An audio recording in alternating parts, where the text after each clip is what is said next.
Yeah. Shit's so trash. Ready? Is it go? That was coming, dog. Yeah. Tell me trash. That was not me. That's just your voice on it. Did you just call that verse one of the most classic verses I of just said all your time voice. hip-hop? Your voice on it is trash. Oh yeah, your voice. Yeah, your voice is definitely trash. Hey, look, Super trash. I want to welcome you to episode 64 of the Corner Convo, #1 podcast in Chicago. You know what time it is. I want to elevate y'all. When you hear these keys, man, shout out to Tommy Skillfingers at all times. A corner, like thousands of others across the country. It's a place to go if you want to be seen, and to a lot of folks, it's the information center of the neighborhood. Our job is to spark somebody else watching us. We might not be ones, but let's not be selfish, and because we're not going to change the world, let's not talk about how we should. Mug is in the bag, and the bag is the bass, and the bass never change. It's a groove. As soon as you hear that groove, I know I got you. My name is AMON. Say what you want, just spell my name right. You heard? But I gotta tell you who I am at all times. One of the baddest motherfuckers of all time. One of the best singers, one of the best looking motherfuckers you've ever seen. Oh my great bitch. That's just funny. Next up, man. Again, man. Sophomore season, steady killing, man. Hey, B, what up? Our job. Nope. I ain't gonna even do you like that. Let me go ahead and get you right. Pause. I'm about to be on some real murder shit. Hey, I'm telling you, man. Any nigga that ever looked at me wrong owes me money or ever said any jealous bullshit about me is fucking dead. You understand what the fuck I'm saying? Hey, they're fucking dead, man. Niggas was jealous. He just got robbed, right? Yeah. So he was like, whoever said jealous stuff, they must have been part of the Caper crew. He was on warpath at that time, bro. Okay. He missed his little man. He just seemed like he needs to. And if you don't know, that's the African genius talking. He basically said, don't talk to me, don't look at me. Get my money back. Right. He was crying, so it just made him seem a little, sensitive. I'm an African genius. Now you will refer to me as the African. Fuck who intro? Get this mic over and walk clean up out here. Yeah, right. I'm an African genius. So from now on, you will refer to me as the African genius. It come with the territory. Yeah. It come with the territory. All the facts. Definitely can do it out that shit, though. What's good, man? How y'all feeling, man? Everything good? Boy, Great. it's been one. Yeah. Been one. Today's been a hell of a day trying to get shit accomplished. Y'all, hey, you two motherfuckers, y'all the shit. Yeah, this is true. Y'all the shit, bro. This is true. Yeah. Give it to y'all pause. What exactly was difficult about driving here and setting up the microphones? Says the man who was at work today. I was definitely at work. Yeah. And it's super funny. People actually was watching the show last week talking about so you ain't got no job? Oh, for real? What if you know me not to have a job? What if you know me not to have 7 jobs? I got 7 jobs, easy. That just means a lot that we are perpetuating. Like I gotta scroll when I open my Take a Gmail. I gotta scroll up and down to get to the several different accounts. Okay, that was Scroll. that was a reach. There are no Boy. distractions today. So So you don't remember that? strange. You don't I remember that? remember squirrel. Yeah, but now I said scroll. Yeah, right. I see It what you works. tried to do. It there. didn't work. Nope. It fell flat. All right, well, fuck it. I tried. Not for me. All right. Buddy. How was the week though, man? I feel like I just saw y'all. We was, man, I was thinking about that earlier, dog. I'm looking like, Joe, the show back around already? But yeah, I mean, last week was so live. Every show is live. Fuck all that. We know what the fuck we is, what the fuck we do, man. But the week was decent, bro. I didn't do a damn thing, but the week was decent. I didn't even I could tell y'all about. Tell y'all about, you know what I'm saying? But Yeah. it was decent though, man. Super That's decent. what's up. Yeah, no, shout out Save, man. That was a great show we had at 16th Street. Much love to all the people over there. You know me, man. I got in that classroom, tried to work out what's going on in these kids' heads. Yeah.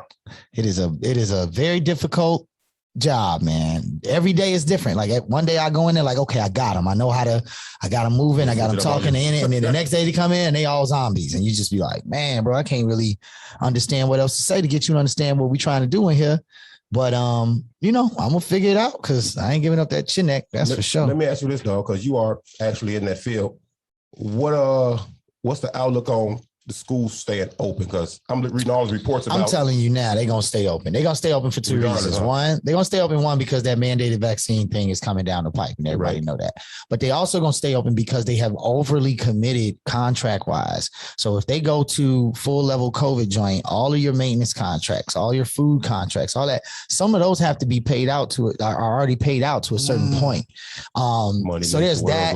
The politics of it all, man. People don't want to see that again, man. They're gonna avoid that at all costs. You're gonna have to have a school that's got so many cases like on a day-to-day. Boy, they killing it. Are they really? I didn't even see that. Bro, it's all in the news. Yeah, see, it's gonna have to be something like that. It's gonna have to be, and in that case, they just gonna quarantine that school. I bet any money. They having classes like I was talking to my partner at work, man. You know, at the school her kids go to, they didn't quarantine like 4 whole classrooms already. We 3 weeks in. These little motherfuckers ain't staying at each other's face. They not staying 6 feet. Wait. When you say quarantine, what does quarantine the classroom mean? What does that actually mean? That means that class doesn't come to school. Yeah. So like basically what happens, to the crib. There's a couple of approaches. Basically what happens somebody tests positive for COVID. They do the contact tracing, right? So anybody that was in the class with that kid or that person gets contacted to say that you were in close proximity to, but you have to be, that's the other reason why I don't think it's going to get shut down. You have to be within close proximity for a period of 15 minutes, which is hard to prove. You know what I'm saying? That you were unmasked, exposed and all. Yeah. So I'm just saying in general, man, I think it's too much invested politically, man. I don't think nobody going to try to shut the joint down. People lost their minds when their kids was at home for a year and a half last year, bro. And I don't think, and business is closed. So I don't know if you can accept, you can take another one of them. It's interesting though, because I'm working now with parents and like as a community liaison. So it's like a lot of those conversations that are not about classwork and not about lesson planning. Those are the conversations, right? It's about how parents feel, whether or not their kids are safe in these environments, whether these environments are clean enough. What are the protocols if they don't want to send their kid? Like, so all of that is really what's being talked about. But yeah, my sense is that it'll take something drastic for them to actually shut it down. Got it. I heard a union call. They're giving the vaccine away. I heard a union call, bro, and I'm looking like the teachers that got the vaccine, they are trying to push the teachers that don't to take the vaccine. I'm looking like, it's a real thing. It's kind of like a political party now. Vaccinated versus non-vaccinated. No, it is. And to be honest with you, the stank on it in one way for those teachers that it is for those teachers that have not gotten vaccinated, what they've done is they've said, okay, well, you can go get a test at a different location so that the people that you work with don't know that it's you. Like there's this whole, you know what I mean? Folks don't want to, because they got the testing people pulling up to the schools. So if you pull up and you walk in there, they're like, oh, there you go. That's the one that ain't got vaccinated because he the one he the problem, y'all. So petty, man. It's deep, man. It's deep. Society's very different than what I remember. It is. Hey, there's no new norm established yet. We ain't even not at all. We ain't even that shit, dog. Nah, this man shit is hard though. Shout out to y'all trash ass Bears, man. Great. I never got to say my weekend. Oh, you really want to talk about that? Very much, I'm sorry. Go ahead. Absolutely, man. I have a phenomenal family. He got 2 seconds. He got his week and his weekend. Right. Hey, man, you already know what it is, man. We had Baby Sis and Baby Sis 2 come out from New York. Shout out Irene Day. Shout out Naima. We had a ball, man. We took the boat out. Of course, we did the river this time. I had not done the river before. We normally just hit the playpen or whatever. Number one, driving in the river, very different game plan. Whole lot of smaller, you know what I'm saying, space. And them other big ships, when they be rolling past, it's a tougher game hand. But the architecture and the sights are so much doper on the river. So yeah, shout out to the whole team, Riker, Dolo, D, what happened with you? We had a great time. We had an absolute great time. Keish, what up? All right, well, that's better from the water. The buildings do look better from the water. Yeah, on the river, you're looking right from underneath them. See that. Absolutely. I can see the airplane, the skyline view, maybe for me. Yeah, I don't know. Yeah, it was dope. All right. Well, again, shout out to your trash ass Bears, man. We got a W this week. Mm-hmm. I ain't even Justin Fields did not perform as well as I thought he would, but he made a play, and that's what football is about. He made a play to extend that. One was interception too. Yeah, well, that's the downside of what he did. Leave that shit out there. His old boy is Andy Dalton gone now? No, he just hurt himself. He got hurt. That's what I'm saying. Like, is he injured? Next week anyway, though. Who, Andy is? Coach say Andy starting next week already. Oh, wow. Okay. He should when he went 4 for 30, and had 62 yards. Did he really go 4 for 30? No, it was bad, bro. Let me tell you something, dog. Andy Dalton went 4 for 30? No. I set my alarm to watch this home opener, dog. I set my fucking alarm. And for the first half, Joe, that was some of the most boring football I've ever seen in my life. I wonder why people don't go to Cincinnati besides the Jazz Fest. That is terrible, dog. And the rest of the game didn't get any better. I said, you know what? I'm gonna get this extra hour of sleep, man. I'm going to roll back over and just do nothing with my life. Yeah, I missed the game. I missed the game. You didn't miss much, man, to be honest with you. For nostalgia purposes, I know a lot of people flew in for the game and all that type of shit. But again, the Bears are. They did. The Bears are what we thought they were. The Bears are who we thought they were. Why would they waste money doing that? People love Chicago, man. People love the Bears, man. Them tickets expensive as hell, too. I can't wait till they go to Arlington Heights, bro. Actually, my little brother played his championship game there, man. He killed that game. He had like 200 some odd yards and like 3 TDs. Arlington Heights? Wow. No, at the Soldier Field. Yeah, my little brother was cold, man. That's historic as hell, though. It's an historic field. So. Did y'all see Deontay Wilder called himself the greatest heavyweight? Love it. I mean, you know, you in a. I mean, first of all, agree with him. That's what you're supposed to say. But come on, man. Exactly. I love that shit. Man. Say that shit, man. Yeah. We haven't had a character in boxing. My fault, dog. I haven't had a character in boxing that's polarized, makes you want to watch boxing since Floyd retired, bro. Yeah, Floyd but he's still doing that though. He ain't even really done. Like Floyd's still, on entertainment game. But that's the point. Boxing is just an entertainment thing. It's like, they got to promote something controversial or something that's got that energy up, bro. So bro don't probably even believe that. Right. But that's just an easy way to get people to buy tickets to this fight. You let Tyson Fury talking about it, man. He beat Tyson one time too, didn't he? No. He got one loss and one draw, bro. Just so you know that. The draw is a loss. Who's the draw against? The draw's a loss. Who's the draw? If there's not a definitive winner, that's a loss. The definition of a draw is a pen, crayon of paper or a square contest, bro. You know what I'm saying? Fuck that. You didn't lose, but you didn't win. That's a loss. You can't change definition. Come on, man. You play the game to win, man. You don't fuck with Webster. He's a solid boxer, though. I'll say that. Like, he definitely a fighter. He can hoop, too, though. He cold on the hoop side. I seen that highlight, though. Yeah. I mean, I got no problem with that shit, man. Fuck it, man. We need some entertainment. Mm-hmm. Everybody ducking everybody. We need some entertainment. Man, boxing might be on its last legs. October 9th. Where y'all at with it? They're going to come out for that concussion protocol. All right, fuck it. October 9th. Oh, that's He fighting Fury again. Yo, shout out to Baby. Oh, I can't say that. It's never mind. Shout out, Baby Sis. You know what you did. Good looking out. Anyway. Yeah, shout out to you, sis. Right. Man, oh shit. Rest in peace to this came out today, man. Anthony Johnson, man. Yeah, man. That was crazy, bro. Yeah. I'm just getting out of work, seeing them all over the timeline. I'm like, you know what that means when you see a picture, see somebody picture 3-4 times and they ain't promoting no new song. You know what's crazy? Just last week I was watching I Got the Hookup just on some random shit. That shit was funny to me. He was funny as shit. That shit was funny to me, bro. Yeah.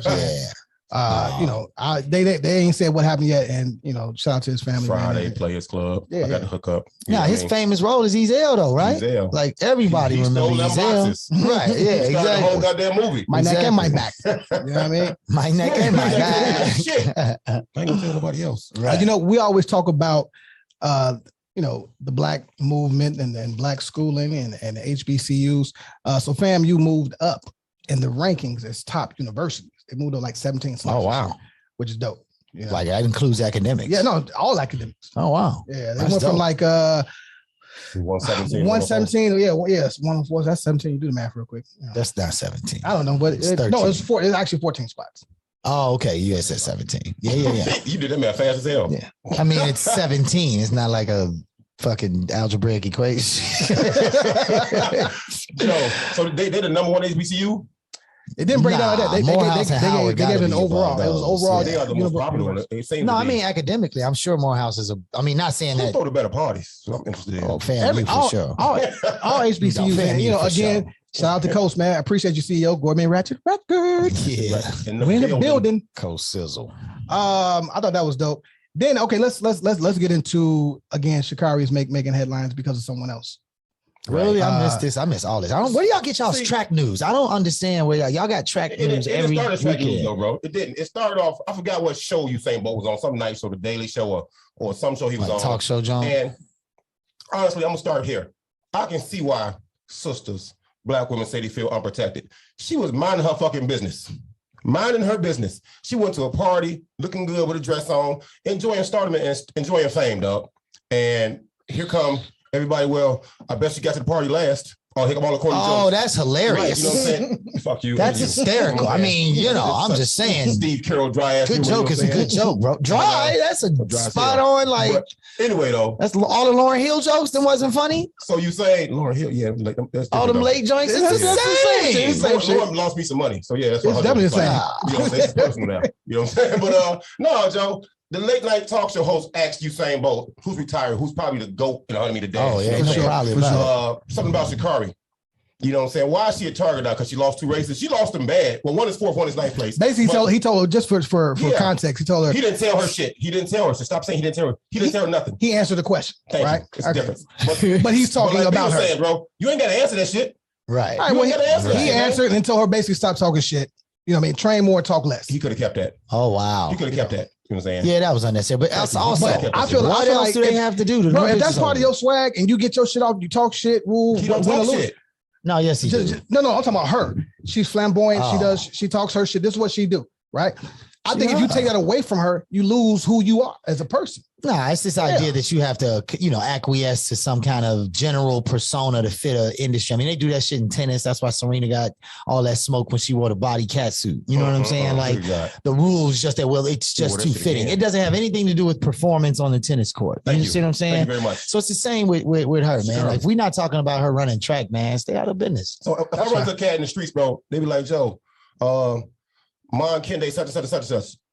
Joe, go ask. Yeah, exactly. Joe, like the same shit, bro. At least when I was brought up out west, that's how we do it. Yeah, for sure, bro. That's facts. You know what I'm saying? That's facts. Yeah, why you putting me on the stool? That's your job. I don't get it. My God, man.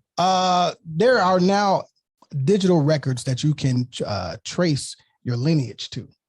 So I know you. What does that mean? So, your lineage? Oh, you're talking about like the genealogical records. Yes, okay, I thought you meant lineage. No. Scritchy. Okay. Lineage and scratching. I don't know. Well, you said records. You said records. But anyway, you were saying you be on the NFTs and you be on the NFTs and all kind of random shit. I don't be knowing about. All right. Well, check your show runs.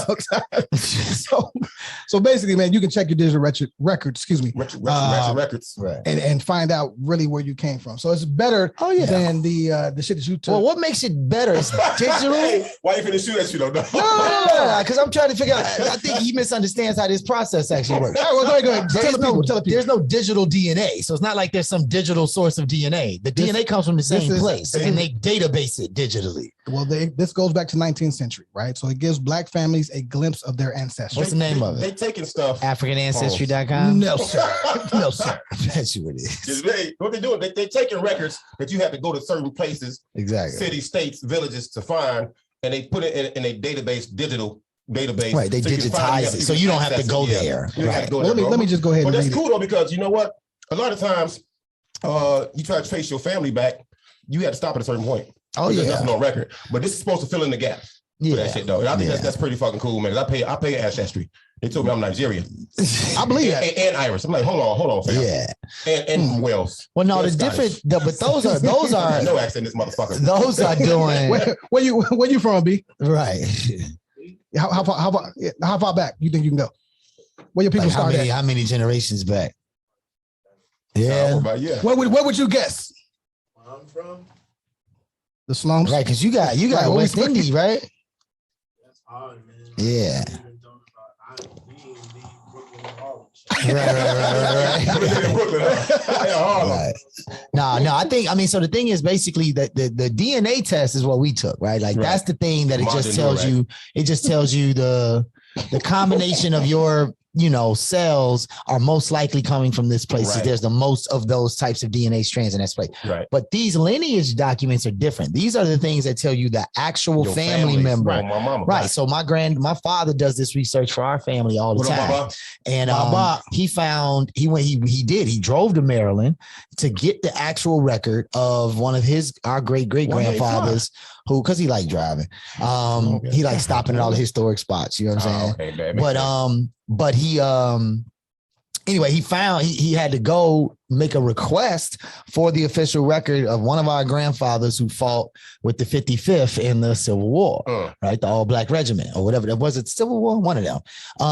In any case, so this type of stuff, making it digital certainly is better for accessing the documents. Yes, absolutely. Because in a lot of them places, those hard records are the only records you can get, and you can't take it out. You got to take a picture.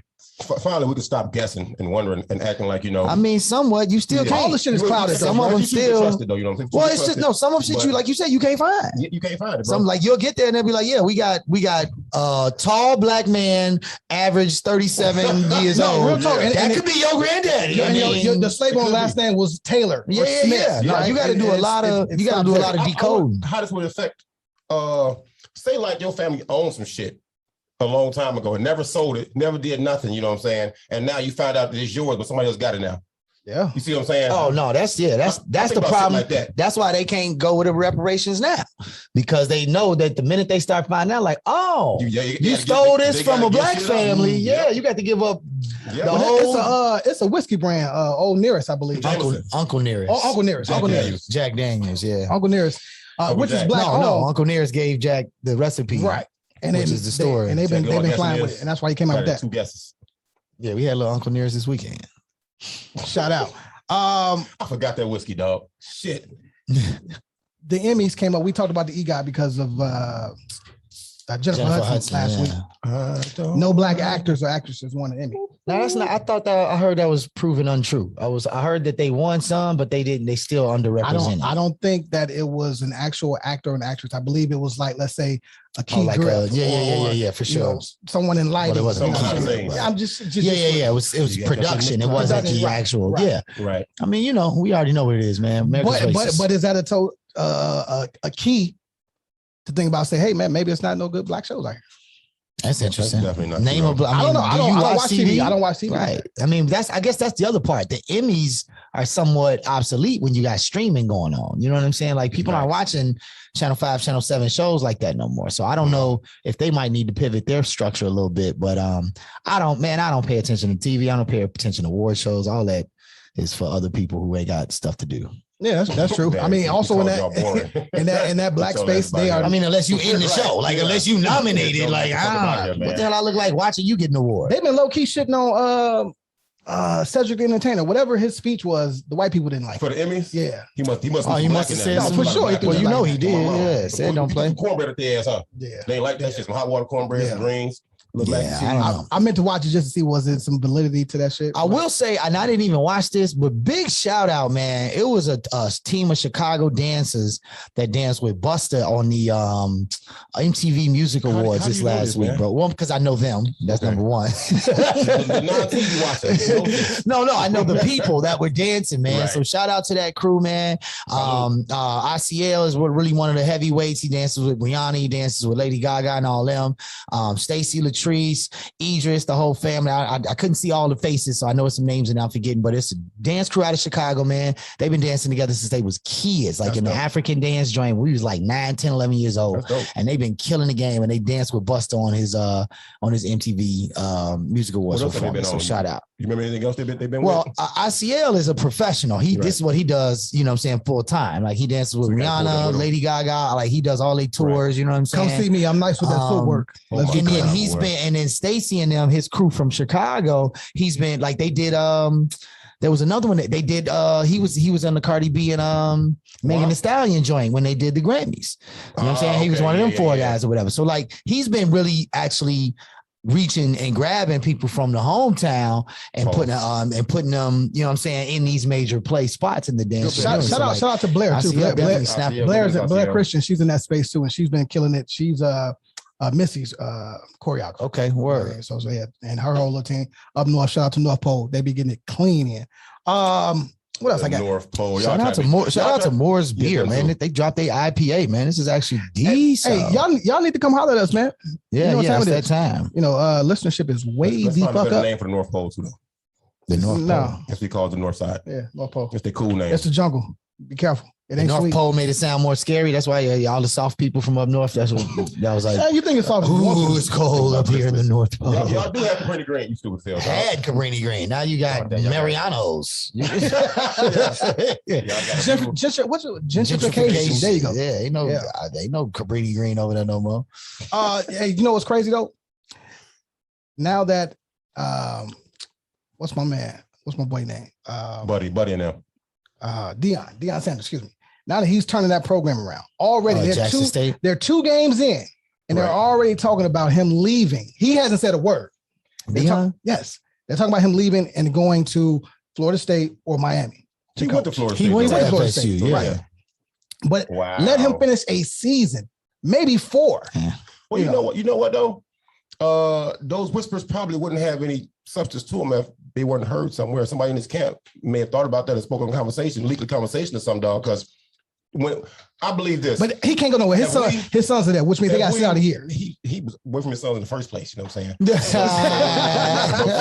If we somewhere, bro, and somebody said, "Man, hey, we don't like dude," they wouldn't know that unless we had a conversation in here. It ain't like pillow talking, but that idea comes from somewhere, in my opinion. But you got to understand the way coaching works, man. People bring names up in a room without that person knowing they was mentioned. These are facts. Right? Like people say, oh, we need a coach. Who are some of your, put together a list of the top 10. Right. And then those names get listed. Somebody else, he don't even know if he was mentioned in that list until somebody else told him. Right. So yeah, it don't automatically mean he really put no stock in that. I think he'll be trash if he leaves after a year because you work so hard to get what's happening now in black football, to get all of that TV time, all of the airtime. You won't like the move if he leaves. I don't like it at all. But it's still a business. It's definitely a business. He don't need no money. Come on, man. We talking about Deion Sanders, AKA bro. prime time. That boy used to work prime time. He like he want the 7 p.m. Eastern time show, like on the Saturday night at the height of the football season. He want that slot, bro. He will go if it's that good check, and I wouldn't be mad. Now, I do feel where you coming from. What he's representing is could be much stronger and much more than just about this business. Agreed. You have both your sons there, but it is what it is. I feel like you won't leave at least until they get a look. Maybe. But you put stock in family. Oh, for sure. For sure. I believe he's a family man. Now, I believe the check part is right, but he's definitely a family man from what I've seen. I haven't met Deion, but, shout out to Deion. Y'all see how tight my pants was this week, bro? Nope. Brand new to the edition. Super to the good. Family. Super tight pants, bro. Straight. I'm trying to bring y'all along. You with still it, bro. talking about this shit? Nope. Okay, No, I'm good. I'm good. I'm from a different era. I'll give y'all a week in between. I'm from a different era. Week. I'm from a different era. We just don't do that. I know. Sorry.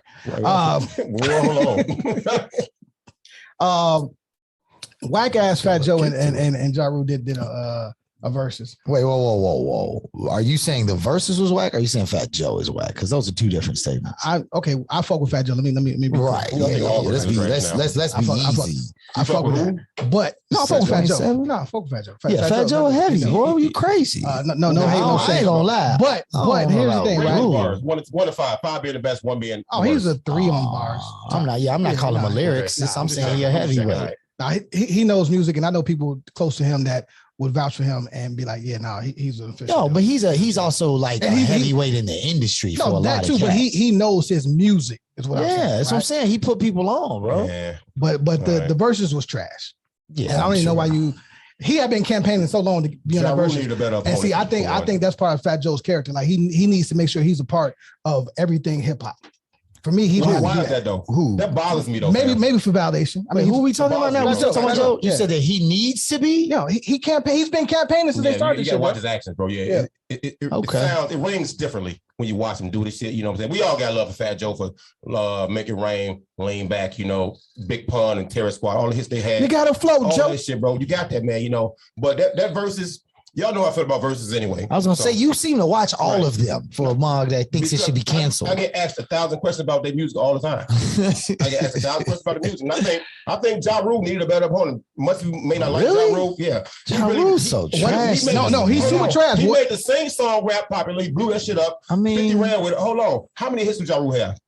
Plenty, I'm sure. I saw it when I was skimming through the verses. He got plenty hits, bro. I'm talking about Madison Square Garden was going crazy.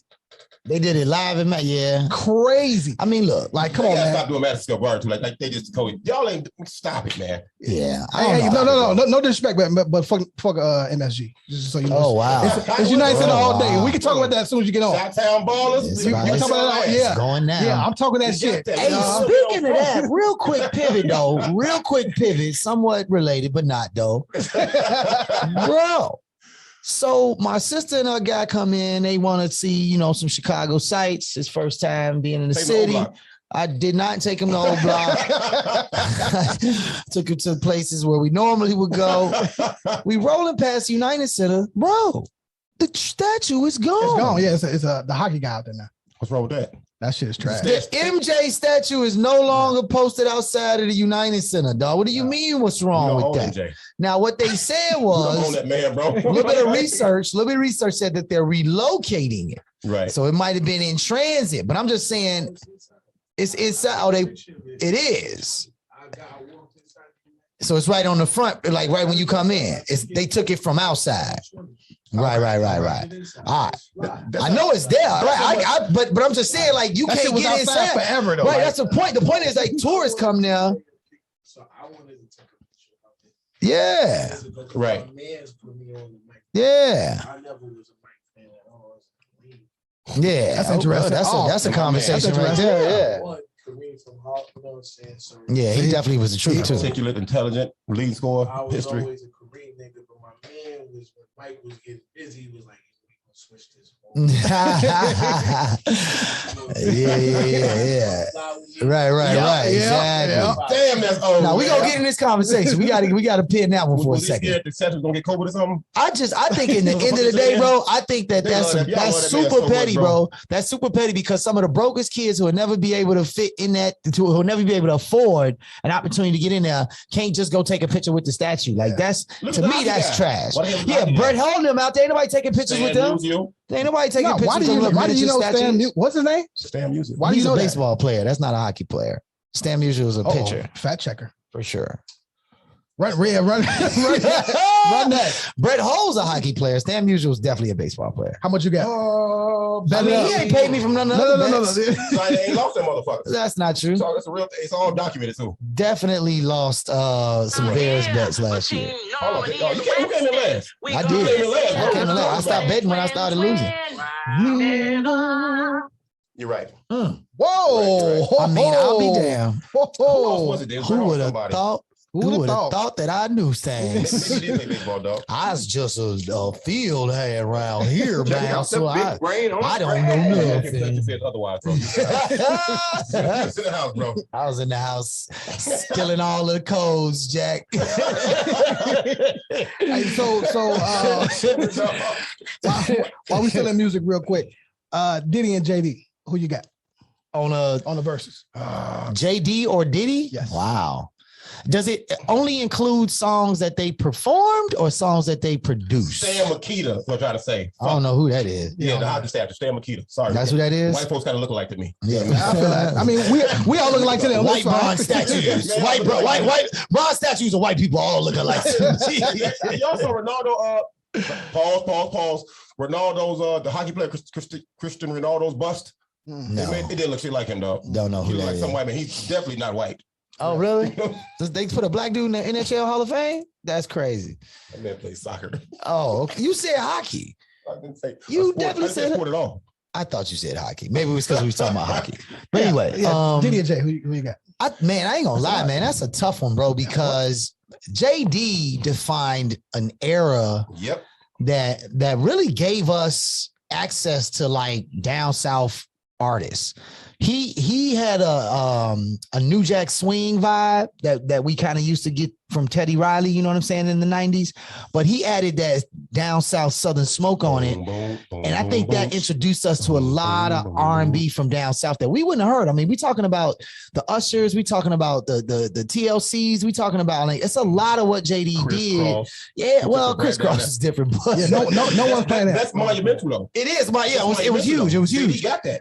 But I think Diddy though, bro, Diddy sits in a different zone, man, because he's produced records that will live in space for the next, Welcome to Atlanta not gonna make it to Neptune. I see. Here's how I look at the verses. Anything that I've contributed to that album. I think JD is smoke his ass, bro. Nah. Anything I've contributed to the album is a strong word, bro, because Puffy executive produced a lot of shit, and you can't take them from him. He got an ear. He got one of the best ears you've ever gonna run across. Yeah, facts. You know what I'm saying? Big but JD actually on them boards doing shit. Puffy's not. Yeah, so it depends on how you classify. So you don't think Puff know how to run a board? He know how to play instruments. He know how to run a board. Michael Jackson can't play an instrument. We established. Don't do that. Don't do that. No, don't do that. He played monkeys. He played Little Monkeys. That's what Michael Jackson played. Bro, do you hear this dude? Go down. He said Mike Jack doesn't play an instrument. He didn't. Praise. Thank you. Thank you. No. He ain't said that. Thank you. I'm talking about another thing, not instruments. I'm talking about something else, a joke. Did Michael Jackson play an instrument or instruments? I'm not a Michael. Right. If you ask me, I don't know more about Michael Jackson. Right. There you go. October coming up. I'm gonna watch a lot of Thriller. Yeah. That wasn't what we was saying. I know a lot about Mike. We had a conversation. It went astray a little bit because he broke it down to what the artist can actually do. What me and Mom was talking about was the music that comes off the shit we hear off the album. You know what I'm saying? That's going to be the conversation.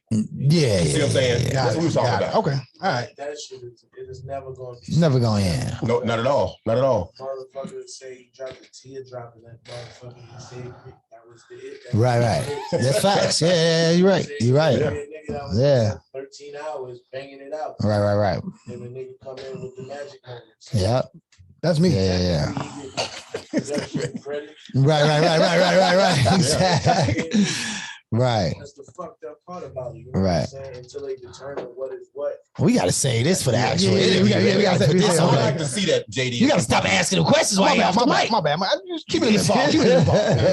I like to see that version though, man. I will actually watch that because they legends in the game. I got Diddy. They put their stamp on the game. I got Diddy. You know what I'm saying? That's cool. I think I'm gonna go Diddy too, just because I can't imagine his catalog. And not as an artist. Let me be clear. But he has some bangers. Yeah, I wouldn't just want to see either one of them perform. I would want to see the production credits. He's written verses for people. Puffy has his verses written. That's fine. There's a lot of ways to go with that. There's that. Verses because when Diddy turns into artist and does those songs, niggas are gonna go crazy. Yeah, that's true. Yeah. Diddy, my nigga. Yeah, it's Diddy. He's a performer. We're talking. Yeah. I would agree. I would agree before, so I ain't worried about it. We died before, man. Before we get to the shits, man, this week in Black Excellence, Debbie Allen received a Governor's Award. She's still fine, boy. 2021 Emmys for a decade-long impact. Kids. Now, I don't know why it took so long for her to get recognized, as it always does. You know why? But again, shout out to Debbie. I love Debbie. RuPaul, let me get this right. RuPaul makes Emmys history as most awarded Black artist of all time. And the Emmys? And the Emmys, right? Yeah. That's really interesting. And I think it's all for the same show. For the Project Runway show? Drag the Runway. Yeah. Drag the Runway, bro. She got several as the host. Is it she or he? Because I'm confused. RuPaul is a she. But when he takes this award, he's he. He don't make a beef about it. He does both. Yeah, I think I think when he's black, so it's Black excellence. I think RuPaul is what they call a cross dresser versus somebody who is like transgender. I don't think RuPaul is transgender. I think RuPaul is just a cross dresser. So he identifies as a woman when he's dressed as a woman, and a man is when he's dressed as a man. I believe. I could be wrong about that. You can look at them awards two ways. You can look at the power of the community. You know what I'm saying? Or you can look at folks, I'm finna say fuck that shit, man. Let's go. Yeah, right. There's that. Yeah. All right. Yeah. Well, that's what I got for Black excellence, man. So shout out to you, King, and shout out to you, Queen. It was slow, bro. Or how groundbreaking that show was because they had very little to no representation on TV. Mm-hmm. Why did I draw a blank that fast? That's so stupid, man. First of all, man, bro. And the infamous words of Ricky Bobby, I say it all the time, man. If you're not first, you're last, man. So when you're the first to do something, you know what I mean? You're gonna get the acclaim. It comes with it, especially if it's good. Well, let him or her keep on winning. Let them keep on winning, man. Do your thing. No, for sure, do your thing. Kudos. Let me just jump right into this topic, man. Jump into it. For all of my gamers, I just need to know, man. PlayStation or Xbox? PlayStation, bro. I know you don't play games. I mean, when I did, it was PlayStation. PlayStation or Xbox? PlayStation, man. PlayStation has the better processors. They have the better game platform, and then they were the first, I believe, to attempt to play cross-platform, cross systems. Oh, really? Yeah. So like PlayStation could play Xbox, yeah, it's tremendous because people this week, like Samsung. I'm playing Mortal Kombat, bro. Right. I'm playing Mortal Kombat. Japanese people. Before I go to work one day, I got called a punk sissy bitch F word, F the F slur for on the screen. Through my controller. But dude had won the fight. What you calling me names for? He fucking won. He won the fight. Y'all was playing UFC or something? You online. You online. Online. Right. He said, "You punk sissy bitch, F word, wow. this, that, you ain't shit." I said, I just laughed. Wow. I say, my guy, you won. You won the fight. Yeah, he's also probably in that crib all day long. Yeah, I don't know, man. The whole concept of playing a video game with another person across somewhere else on a headset just is strange to me, dog. Like, to me, video games was meant to be playing with my homeboy or the computer. Like, I feel you. I feel you. Obviously, like he said, I don't really play video games, but I just, when that came out, it just seems real lonely and desperate-ish. It's super. Seems like it's a lot of life I could be living. You know what I'm talking about? While I'm sitting in the couch screaming at some strange third grader. 2K for life. Let me be clear. And every time I play the Xbox, I don't like the controller. It doesn't. It's too bulky. Yeah, it don't fit right. They tried to make it smaller, but it just don't work. You gotta keep your signature look. If they change it anymore, it's gonna look like a PlayStation remote. Yeah, I mean, this is the Apple. I mean, this is the iPhone Samsung conversation, man. What was or let me ask you this: did you ask for a gaming system as a kid? Oh, hell yeah! Did you get it on Christmas? Hell yeah! My birthday was the same week, so I ain't have a choice. That was the only time they was gonna give me something anyway. What you asked for? First one? No, the first. I never forget. I was 6. We had just moved to 21st, and I begged because all my homeboys had it. We was playing Tecmo Bowl at my boy's crib, and I begged for a Nintendo. Tecmo Bowl. Begged for a Nintendo, and it came with Mario Brothers. And all I can tell you is that from whatever time, 8 p.m. that night till 6 a.m., I was on that joint nonstop, bro. So then, when I got to high school, PlayStation 2 had come out. And I had a job, but my birthday was coming around and Pops was like, what you want? So I had already bought my own PlayStation, but I was like, man, just get me some games. For the next 10 years, Pops just already knew. Go get NBA Live 95, go get Madden 97. You know what I'm saying? Like whatever the year was, Pops already knew. That's all I wanted. We ain't had to talk about it. He didn't even put it in no like gift wrap or no shit like that. He just handed me the bread. Like, Joe, go ahead. Yeah. I know what you want. And that was all I ever asked for. I was Gucci. As long as I had Madden and Live, that was it. And then 2K came out. That was around the time I stopped playing games. So, I definitely. I mean, I wrote a whole persuasive paper for Sega Genesis in my 6th grade class, bro. My 6th grade class paper, bro. And the premises was it's excellent for dexterity, and so this will keep me from having arthritis. Dexterity. I swear to God, you see the shit he goes into. Look where his brain goes, bro. I wrote a paper about how dexterity, that video games have proven to practice dexterity so that you can avoid arthritis at older age. And and he bought that joy. Right. So you brought up Mario, dog. And I was having this conversation. Instead of protecting and serving at work, I was having a conversation about video games in the squad car. All right. So we brought up right, instead of doing no work. Yeah, I love that shit. I'm glad you wasn't protection and serving around my crib. So who to go to video games? Only one name came to mind for me. I think this motherfucker's never had a bad video game. This person or this character of the video game? Character. Sonic? I don't know. I'm going with Mario. Zelda? Bro. Oh, Mario. You said yeah. Bro. I mean, Mario Kart, I ain't gonna lie, bro. Mario Kart. It's so many different spinoffs of Mario. Yeah, definitely Mario. But Nintendo 64 was trash, but I ain't gonna lie. I played Mario Kart, bro. I played Mario Kart. That was an addictive game. And then somebody asked me to choose between Mike Tyson Punch-Out, Tecmo Bowl, and Super Mario Bros. No, sir. Mario. Just kill me, bro. Number one is Tecmo Bowl all day. Kill me. It's Tecmo Bowl all day. That's not even really that close. Mike Tyson Punch-Out.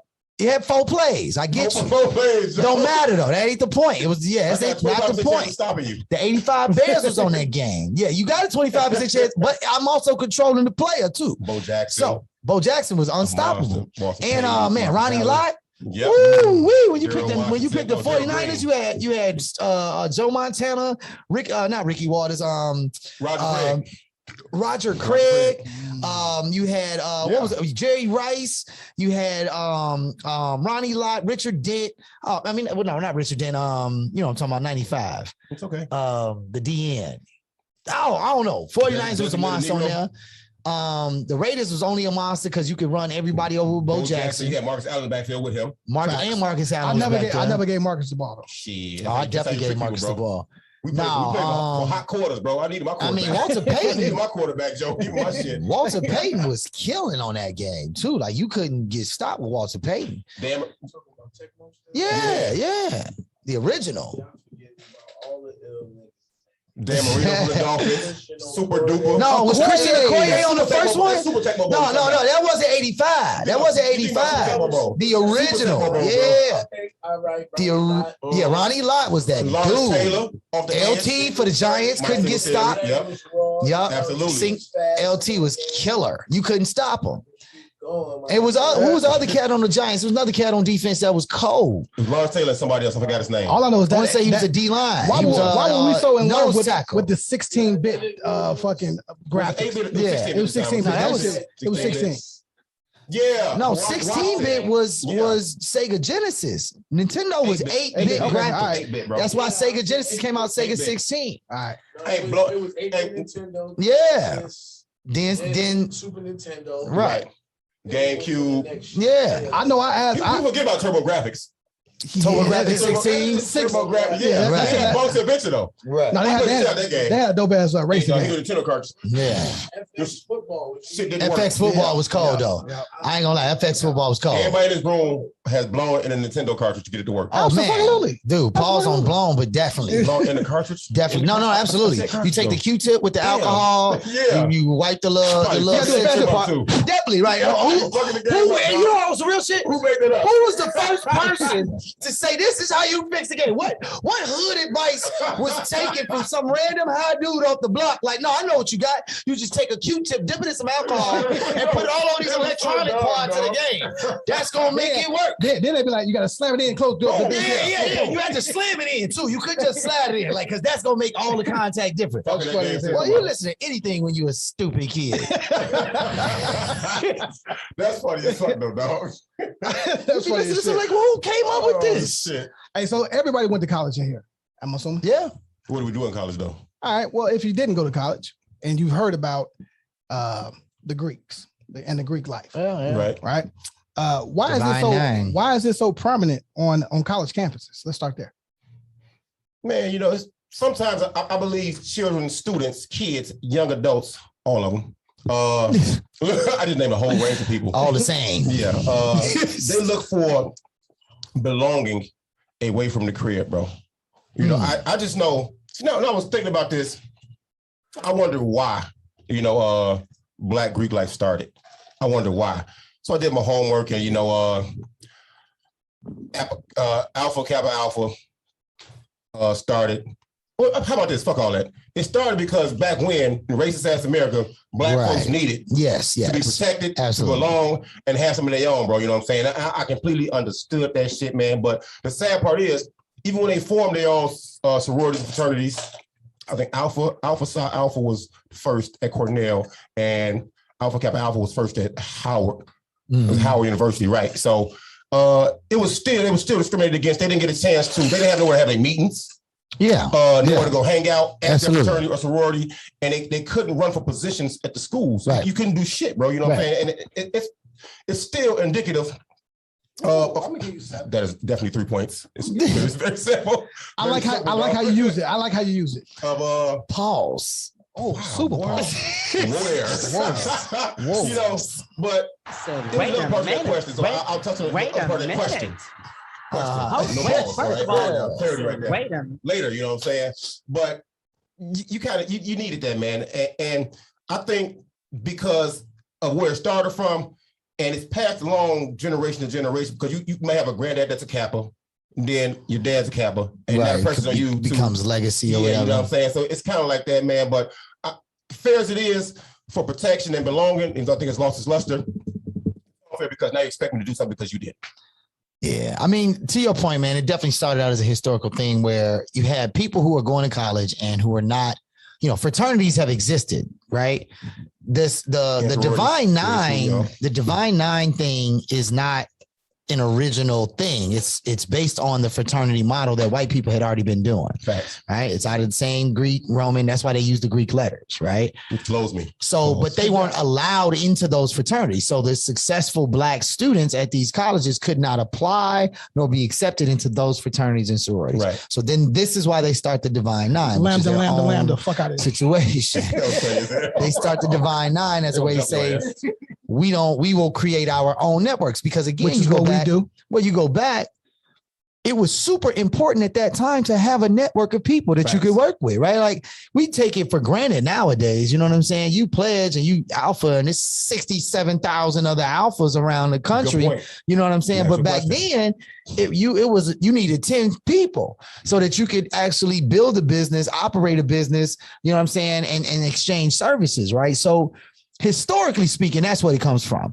So the legacy of it, I think, is what really, like, to your point, over the generations, we've seen grandmothers and great grandmothers, and then you have the picture with the 4 generations in the jackets and all like that, right? And they also had a specific wing of doing nonprofit work and doing fundraising and doing community work, right? Good shit. What it is now, I can't say. I can just tell you the one thing I found. Is it trendy now? Oh, it's been trendy ever since it made it on the Step Up shows and all the college shows or school days. Even when Spike did school days, that's when I got in tune with it. Yeah, everybody wanted to be in the front so they could step and go to the party. It wasn't about the letters no more. It wasn't about the organization so much, right? Cool kids. But I will say this: what struck me when I was in college about it, and I didn't go to a big school though. I went to UIC, man. It was like 8 alphas. It's like 3 Qs. No, I'm not even like exaggerating, bro. Like the Divine Nine was literally 9 people total. Like it was not that type of vibe. Now Champaign had like big holes, frat houses, the whole nine. We didn't have all that in the city. It's too expensive for that property to be having no frat house. So at the end of the day, my experience was like my networks extend through all of these groups. Me putting on this one jacket makes it seem like I got to stay within the confines of this crew for my network when I'm already working with all y'all. So I told that story about the Super Bowl. Like, yeah. But you know what that sounds like to me? What's that? That sounds very gang related. Well, I don't know about gang. I think it's cliquish. It's cliquish. Think about it. They're not rolling up and down the block like with straps, like trying to shoot the cues. Like they might step against the cues real hard, but there you go. Like I've definitely seen a few, and they fight, but they not shooting each other. They're not out here like trying to take over territory. You're going extreme though. I'm just talking about. You said gang. It sounds gang. All gang members don't shoot, dog. Right. And guess why? Why a lot of people? You doing a disservice to how these street organizations started. Right. No, I'm doing a disservice to how they operate now. I'm not doing it. I didn't say shit about the now. Right, right now. So if your point was that they mimicked the way that gangs formulated when Jeff Ford. I never said mimic. I said it sounds like gang related activity because what you said was culture. Well, you got to throw up your own colors and all that. More is mad we talking about this though. Yeah. It started because you said needing someone or a place to go to call your own because we didn't have a network. No, he said that. I said that. But and the thing about that is, away at school, people get homesick. You need somebody to make you feel like family. You call them your brothers and sisters. So now when you enter the street life and maybe you do join the gang, you get blessed in, you know what I'm saying? You do get hazed to get into fraternities. Oh, yeah. I'm not telling on y'all, you know what I'm saying? But you got to go through what you got to go through to get into these street organizations as well. Yeah, you know what I'm saying? So, and then studies show, they may not be right, or you can do your own person, say people that have went this route, you know what I'm saying? The reason why they joined the gang, because maybe there was nobody at home for them. No father figure. Mom was trash. They joined these coaches to feel needed and belong. They accept roles in the game. There are roles in these fraternities and sororities. Yeah, I agree. You know I agree. I mean, I don't know if it's the same. I do feel like there's a certain kind of like commonality. Yeah, absolutely. I love it. That's a 7, bro. Yeah, I love how you it's certainly familiar in that way. But I guess what I want to point out is that when you look at any ancient, we're not calling y'all gangs, okay? When you look at any ancient society, they have the manhood society, they have the womanhood society, right? Like these rites of passage types of programs. This isn't new. This isn't any way, shape, or form new. Right. Communities, cultures have always had certain kind of things that they want you to go through so that you can then become a beneficial, but also because you can become a beneficial member of society or this community, right? Secret societies, all we ask is trust. That's basically, but that's where that's coming from, right? Like you have to, if we know you can get through this process, we know we can trust you with this information that we're going to share. So if we're going to be talking about how to take over the banks over here, or if we're going to be talking about how to flood this union over here with our reps so that we can become the majority, whatever vote, shareholder, stakeholder, whatever, you need trust. You need secrets. That's why they are secret organizations. They're not, you or I can't just roll up to the alpha meeting and just be like, what up? I want to sit in on this meeting. No, you can't sit in on the meeting. Like we're going over I'm our still own trying information. to decide what would you be? Are you an iota? No, you lost your mind, boy. A beta? Number one, Really? I'm telling you, bro. This boy said a beta. You almost got throat shot. Look, on the real, for real. So this is a dead real story, man. When I was in college, I had the alphas approach me, and I had one of my guys from the Kappas approach me. And it was real subtle, just like, man, bro, you ever think about it? I'm good. I'm already in a fraternity. I got initiated at 12 years old. I'm going on year, what's 94? I'm damn near 20 years in on this, right? Like I'm in a fraternity. I'm good. I don't need another group of people to be a part of in that way, right? Now, the flip side of that, though, I started teaching in Milwaukee, and when I was like right before I was 30, and I was working with a bunch of Qs. They ran the school, and we took the kids down to Jackson State, right? And the national board president of the Q Foundation was letting us stay at his crib. Got it. And when we left in the morning to go to Jackson State to take the kids to the game, watch the Battle of the Bands and all like that, he pulled me aside over coffee and was like, you know, there's an Omega Man coffee? And there's Q. He said there's Q Dogs and there's Omega Man. He was like, as the president of the or as the chair of the seat or whatever his title was. Right. He was like, he was like, I look to find Omega Man, and we would be very proud to have you on the list. Now, the way he approached me there, I felt like, oh shit. Like, you know what I'm saying? Like, this is damn near getting like a national network. Like one call from this dude, it's money over here, money over there, money over there. But I still couldn't join it in good faith because I'm just like, bro, I'm not a Black Greek. I struggle with that concept. Right. And I definitely know that I've already chosen kind of my lane on that. And at the end of the day, again, all of this stuff, all the hazing, you got to go through this. Fight back. I ain't even about to fighting. You're not going to tell me to do nothing. I'm not going to do. You're going to call me. Yeah, I'm not on none of that, man. Them years is past, bro. And I ain't knocking nobody who did it. Exactly. Yeah, I ain't knocking nobody who did it. It just ain't for me, sir. Right. Especially if I'm already sitting at the table with the people telling you to go get their chicken. I'm sorry. I don't understand the flip. But like he mentioned earlier, I'm asking you too. Like, okay, when the Greek life, I'm just going to say Greek life to be lazy. I'm not going to say lazy tongue because y'all are relentless, bro. Whoa. But yeah, I said not gonna say it. So when it first started, there were more connections. I didn't hear you. I said that's the other alphabet community. I wasn't trying to be funny. Like that's really, you know what I'm saying. But when it first started, there were more. It seemed like there was more help, more avenues you could benefit from by being in a frat or sort of. No, it's still there. Don't get it twisted. I had a conversation about a year ago with two different fraternities, and it's saturated now. So even though they might want to help you can pay your way in now and just be good. That's true. Even though they got grad chapters. The help they can give you, you know what I'm saying, is like it's limited now because that's true. Because it's too many of y'all. It's too many. Yeah, 1750,000. Is it losing its luster? I mean, I don't know. I mean, I'll say this book I'm reading called iGen. I think I brought it up at the last joint. Right. That's definitely audio. The one thing about it, I mean, I do audio, but it's the same. The thing is that one thing that's being said is like this generation is having less sex.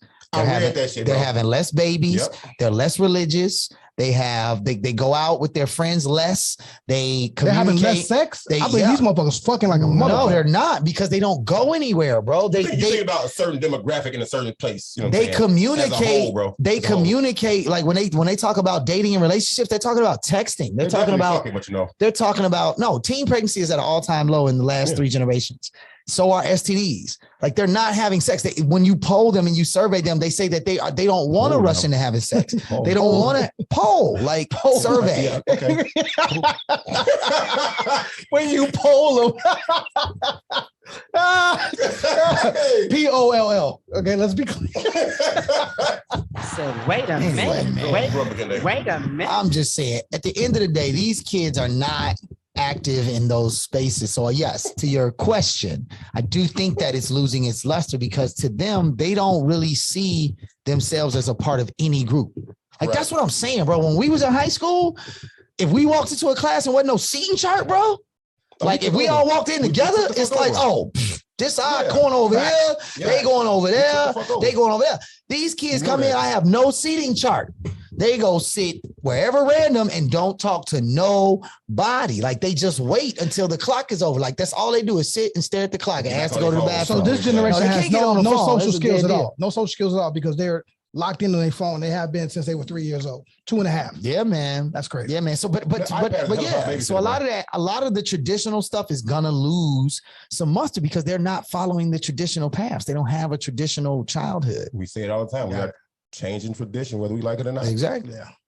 All right, man. Well, that was interesting, man. So we're gonna bring our guest on, man. It's finna turn up, man. You know, we had to do our corner combo. It's finna go down. East Coast flavor already, man. Yeah. To add to it, man. It's about to go down, man. Harlem DJ poet up here, boy. You don't even know.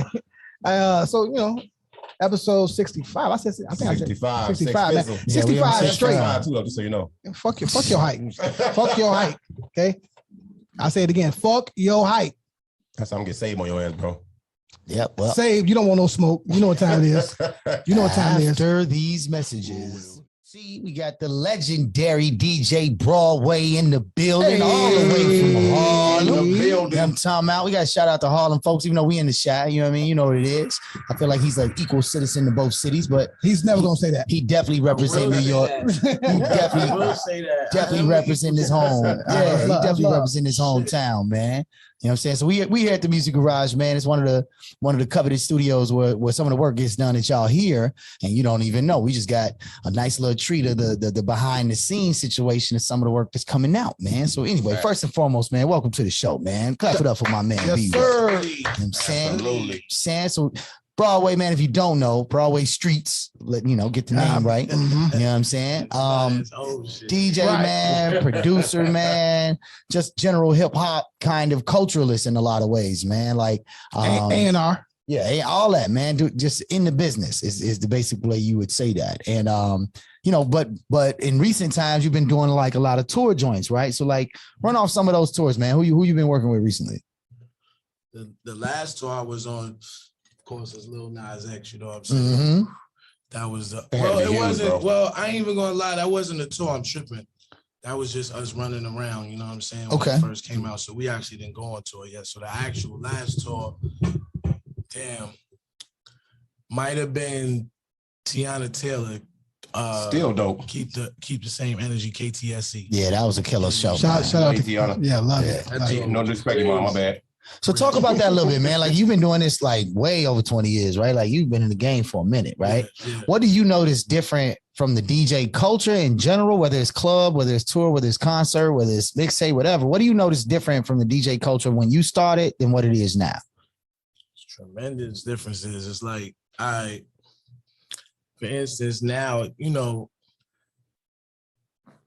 when technology changed a lot, changed the game. Right. It gave availability of seeing things without hearing about them. So it's like you didn't have to. You could actually see what's going on in One Oak and never have to go. You know what I'm saying? Got you. So you lose some of the mystique of like back in the day, like, oh, you went to Studio 54. You wasn't no video of that. You know what I'm saying? It was just, you just heard about it. You was either there or you wasn't. Yeah, man. Yeah. So when you doing these parties now, it's kind of like they not like surprised to be there. They like, oh, I know this section do this, and then it's kind of like it's no surprise to it. And then what people come out for now versus what people came out to do then. Like then people came out to actually like have a good time. It wasn't more of a social thing until after the party, and you know what I'm saying? Like you were just parking lot pimping or something like that. Right. Missed them days. Yeah, you know what I'm saying? PLP. Like basically when you came to party, and you know what I'm saying? Now it's more of a social media thing where like I'm here to show you I was here versus actually doing the thing that you there for. You're supposed to be there for. So they make it difficult for DJs because we got a DJ around a fickle ear. People feeling Instagram, TikTok. Very limited musical expectations. You know what I'm saying? Sometimes, doing certain things, you gotta, because now you got beefs on records, so now you gotta be conscious of what you play. That's real.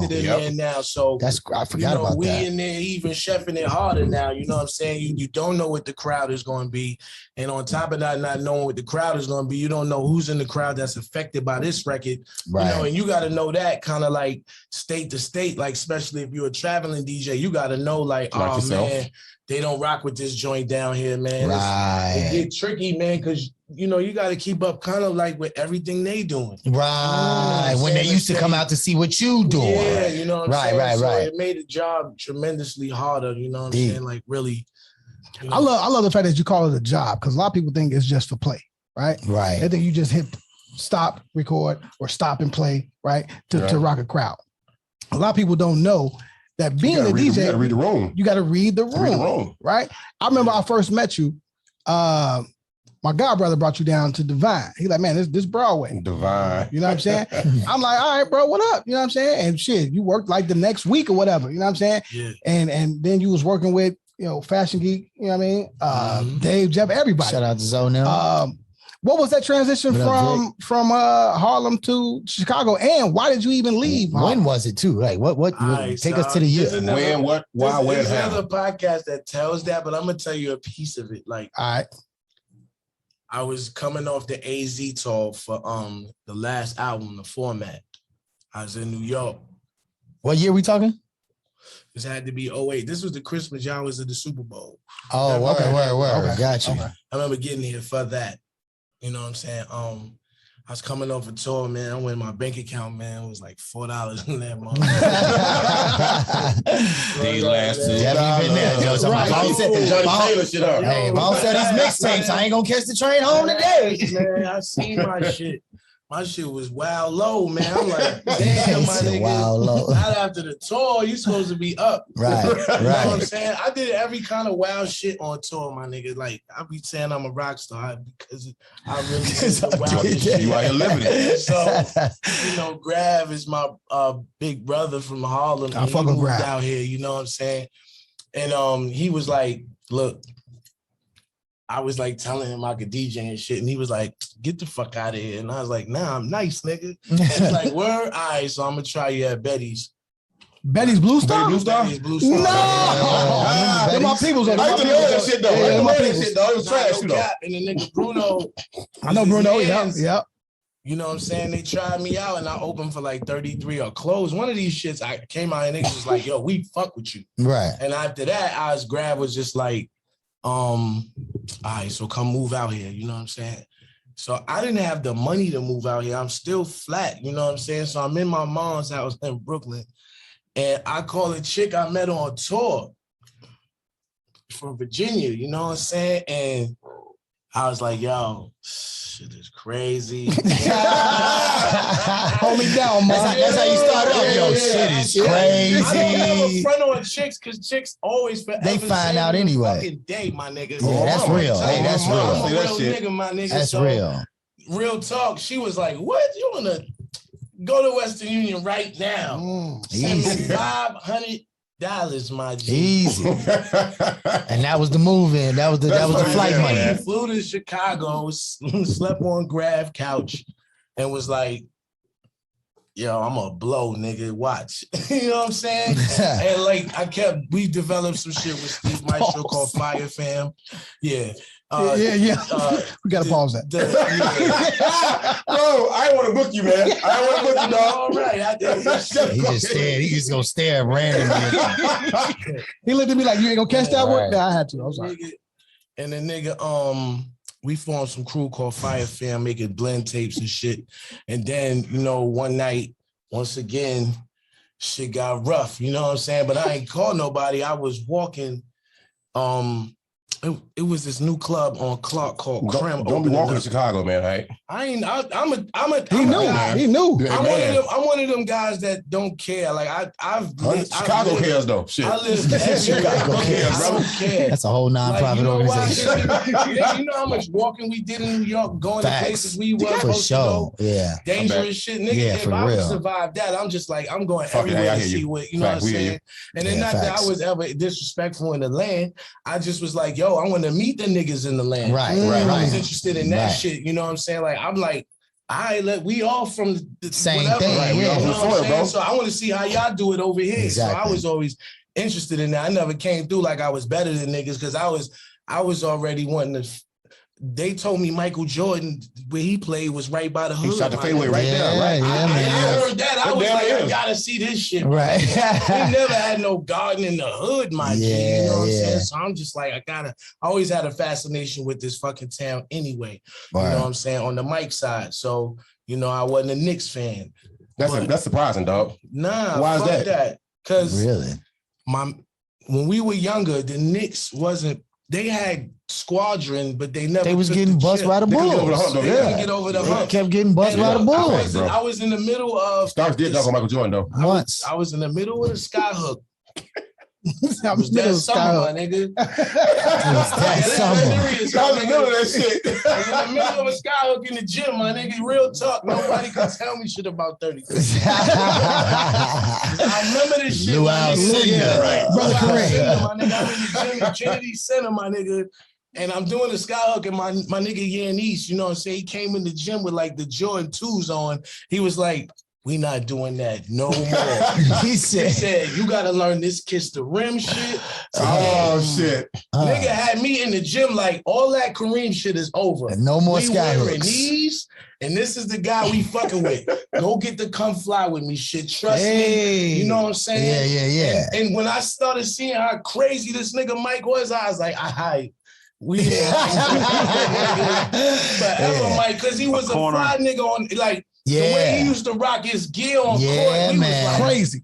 Off court too. Remember he had off court. He had his belt above his belly button. Them three-piece suits. The three-piece suits. Steve Harvey collection. Right. You know what I'm saying? But you couldn't tell me nothing about Mike when my man Yannis put me on to him. I was like, yo, we Mike forever, and I gotta go to Chicago, my nigga, because it's not real until I get there. Yeah. I'm gonna ask you this though. I recently did security for Aries Spears, man. Made that connection, you know, Chicago born. Hey, you couldn't tell though. That man loved New York. Yeah. He came here in the summertime in Tim's with a New York hat, cocked to the left, listening to Jay-Z. I was like, yeah, New York is in your blood, dog. You know what I'm saying? But when he came here, he respected the game, respected the soil, the people, you know what I'm saying? You here, New York native, you in Chicago, Chi-Town bound and down, you know what I'm saying? Yeah. So what's the difference in the lifestyle, if any? It's from New York. It's a big difference, man. Like, you got to be down with something when you hit. You know what I'm saying? You like, can't just be a free agent. You can't just be a free agent out. Right. New York, nobody bothered us. See, that was the beauty about Harlem, my nigga. Like, you could be an entrepreneur, and you really didn't have nobody fucking with you while you trying to be an entrepreneur. Niggas more so wanted to give you the bread if it was cold so you could blow. Right. You know what I'm saying? Not saying that they don't do that here, but it's a little more structured here. It's like, you got to go through this person, this politics. You know what I'm saying? We never had none of that. So when I got here, niggas was like, yeah, by default, I'm this. You know what I'm saying? That's interesting too. You know what I mean? So, and they had to explain the culture to me, like, yeah, this is how it goes. Was you out south or out west? I came out south first. I actually came over east first with That's a different world over there, bro. No, I came to 72nd Princeton with Grav. Okay. That's over from east. Over there. Me J took me to see Whitmore. You know what I'm saying? Over east. Right. You know what I'm saying? I got there. And then from there, I met Dave Jeff. You know what I'm saying? So then I was Shout out Hyde Park. You know what I mean? Yeah. And then from there, all the Dave resources. You know what I mean? And then really, I'm not putting White Shadow. Paul is in there right around Grav too. Right. So you got to remember White Shadow. You know that he produced for Lady Gaga. You know what I'm saying? He's got a big piece of my career here in Chicago as well. You know what I'm saying? And all of those things. I came in with the real niggas. I can say you that. did. I never came in on the corny shit. I always came in and was like, yo, where the real niggas at? Because I like real niggas, you know what I'm saying? I like how, you know, we could roll up and it just be regular, you know what I'm saying? I'm not a lights, camera, action nigga. I like being in the trenches when niggas in the studio coming up with the ideas at 3 a.m. and it should sound fire. That's the culture I'm about. So niggas was like, all right, fuck it, we do music too. So I was like, all right, well, we all gonna do music then. And I just linked with the niggas that did music. Facts, you know what I'm saying? And that was some fly shit. You know, literally some fly shit. Right. I know I looked up one day, I said, damn, it's been maybe 6 months. Broadway then took off. Yeah, man. You know what I mean? And I say that because you just did Fashion Week. New York. That's huge. That's huge. I mean, that's extraordinary. And what I think a lot of people don't understand is the actual DJ game. I would like you to explain to the listeners and the public what it really takes, right? Because when I talked to you earlier today, like, man, no, come through. I'm hearing my vibe. I'm zoning. I'm working. He was definitely zoning. Yeah. You know what I mean? All that. It was great. And great. What is that work ethic like, first of all, to just live in that in that zone in this studio dolo, right? And just create and then give it to the world. And then I also want to talk about, I definitely got to talk about this fashion week because that shit was so huge. Pause. Yeah. The process of the studio is like, you got to kind of love music to the point where the studio is just like second nature, man. And a lot of people who, I learned in my travels in this game that you got to put the 10,000 hours in. Yeah, 10,000 hours, bro. Yes, on the strength, man. And that's a lot of fucking time because a lot. It mixes everybody out. It does, yeah. You know what I'm saying? You got a 5-minute break here, a 20-minute there, and it's like, I got to get back to it. It's a rough world because you got a lot of people that'll take that personally, you know what I'm For saying? sure. And when you get on the other side of that 10,000 hours, most people don't get on the other side of what that fucking feels like to really be in the fucking swarm of the, like, there's a saying that's like, welcome to the NBA. To really be in the NBA, it's a process. You got to really, when you get in there, it ain't easy to navigate because just like any rookie coming in the league, you just like, shit. These is the motherfucker, and you there for a reason because you got something. Because you in there, yeah. But you need your OGs though. You need OGs to help you out. You know what I'm saying? And like that part of the game, I think, is the roughest part for people to get to because the 10,000 hours, the people just don't have to do. You know what I mean? Man. Some people got kids. You can just, Some people got like real shit going on. You know what I'm saying? And not for me.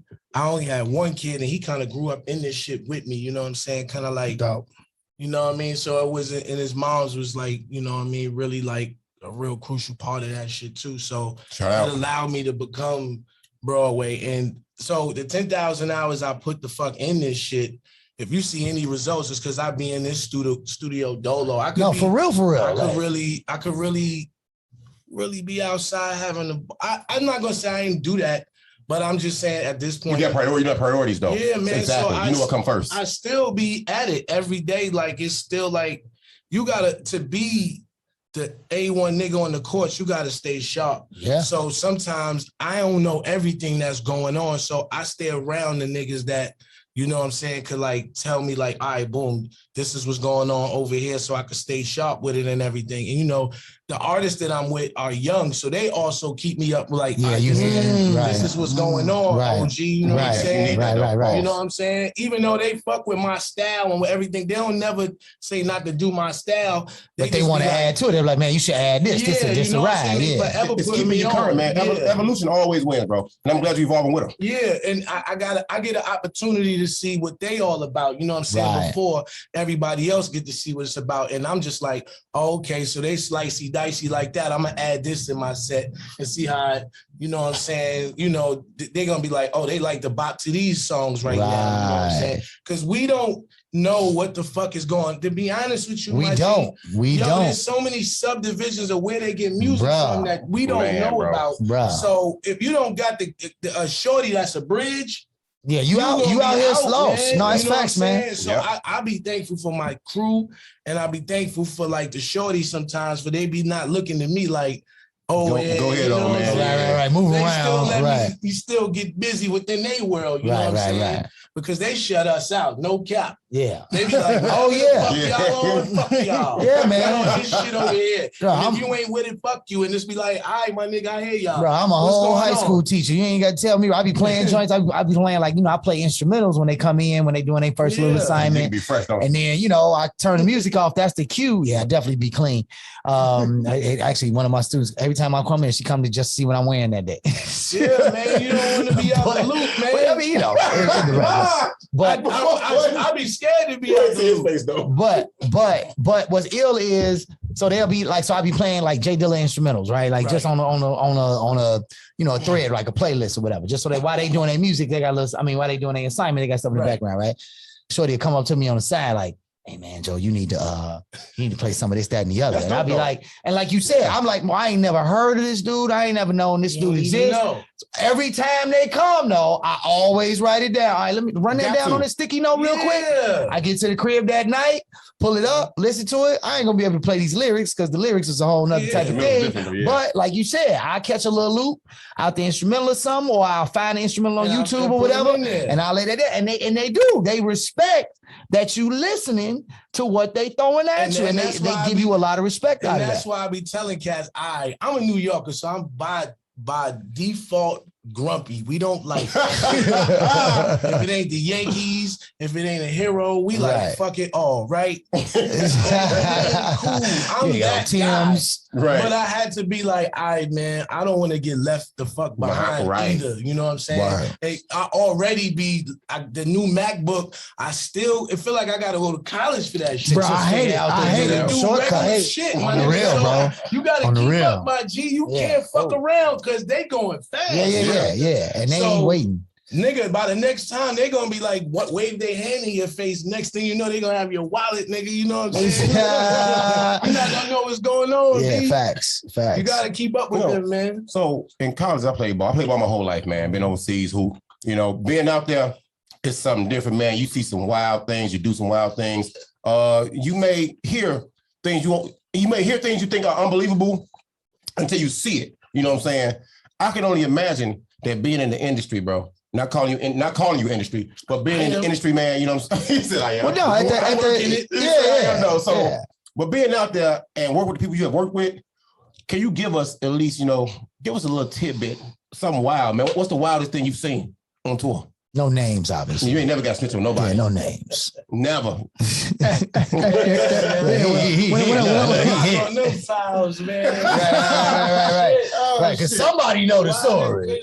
Even if you go on my fucking sleeve, nigga. Damn, it's Joe. like, damn, for real. And I'm like, corner. For real, nigga. Well, what's something you thought couldn't happen that you saw happen? Or you heard happen? I'm trying to rephrase this somehow, to make it as general as possible. Yeah. Or say, fuck it. Like you said earlier, hey, bro, look here. I got to ask the question. I ain't got to answer that motherfucker. I ain't got to answer that motherfucker. I'll tell you the wildest thing. I didn't think I was going to bump in the way we bumped into him. Let's talk about it. That was crazy. Dude, we was Grammy weekend, Delilah's, I think. What year we talking? This is 2019. This is recent. A couple years ago. This hold down. I got so many legendary nights, my nigga. Yeah, I'm sure. Be like, get the fuck out of here. We trying to get there. So this particular night, Grammy night, Delilah's, I think Sterling and Michael B. Jordan throw this party every Grammy. Mr. Take his shirt off, okay. You take his shirt off at the party? You got small. Don't worry about it. You're right. I'm gonna give you don't worry about this party, but yeah. Put it on. So, all right, I'm in this motherfucking party. It's Duce everywhere. So it's definitely Rock Nation. Yeah. So my boy take a deep breath. It's not a lot of people in there. So I'm with my man. And so he like, I look over, it's the nigga Hove in the booth. I'm like, damn, my nigga, I'm in the party with Hove. Levels to that shit. My nigga is Hove and Tata, my nigga. Yeah. So I'm like, ooh, niggas, I never believe this. Yeah. So already is Michael B. Jordan, Sterling, all them niggas over there. Then the niggas say, you want to meet Hove? And I'm like, I could meet the nigga? Right. I go over there, me and my man Ken and B, we go over there and we shake the nigga hand and you know what I'm saying? We like, that's a moment, bro. Niggas was like, yeah, it's a moment. Niggas walked away from the table, ice, like. Yeah, exactly. You had to pull them away. Nigga, we sat back in our section. Niggas was in like a light huddle, frozen. my nigga can't start crying, my nigga. I say niggas was on some real. I'm never washing my hands. I ain't gonna lie, B. Hey. But we wasn't showing nobody. No, of course not. Yeah, y'all know y'all was in there. My Yeah. hand was like, so that's not even the end of the night, my I'm never nigga. washing my hand. Now I'm like, I'm drinking every ounce of Douce in this. Right, because it's a celebration now. Give me everything. It's for free. Yeah, and it's the freezy. Yeah. Nigga. Then I'm sitting down. This is at the time Meek and Drake don't fuck. They kind of got cool. Right. Nigga, Meek walk in. I see the chains come in. I'm like, oh, I'm at my shit like, no. And then out of nowhere, Drake come in. Oh, that's crazy. So now, and it's not a huge hell of a party. night. It's just a tight little. So everybody is chilling. Yeah. It ain't no. Ain't no security. Ain't no. Niggas is like high-fiving each other. Yeah, it's the fam. And that I'm thinking, my head is already off the fucking shoulders, my nigga. The fucking Rihanna walks in. My nigga. I would have got kicked out. Right about then. Right about then, they'd be like, get the light skinned dude. He got to go. My nigga, I was like, it's not enough camera rolling my shit. Yeah, for all this. Right. Yo, that's a heavyweight night. That's real, man. That's a heavyweight night. That's real, man. Right, that's just one night, man. That's just one night. Talk about that tour life, man. Because like again, like Mon said earlier, like, you know, I've worked stage manager side for like national tours, right? So like a lot of these tours I've seen, you know, from the stage manager side. So the sound check at 9 a.m. when the bus driver pull in, and the artist ain't even there. The artist still in a whole nother city. Cool. You know what I'm talking about? Right. All the production managers, all of the lighting directors, all of them doing all this work. Oh, you want to know the real about that? Right. Then you get to the end of that process. Then the artists pull up like on some sound check, do 1 2 1 2, and then they roll back. Right? It's crazy. That's funny.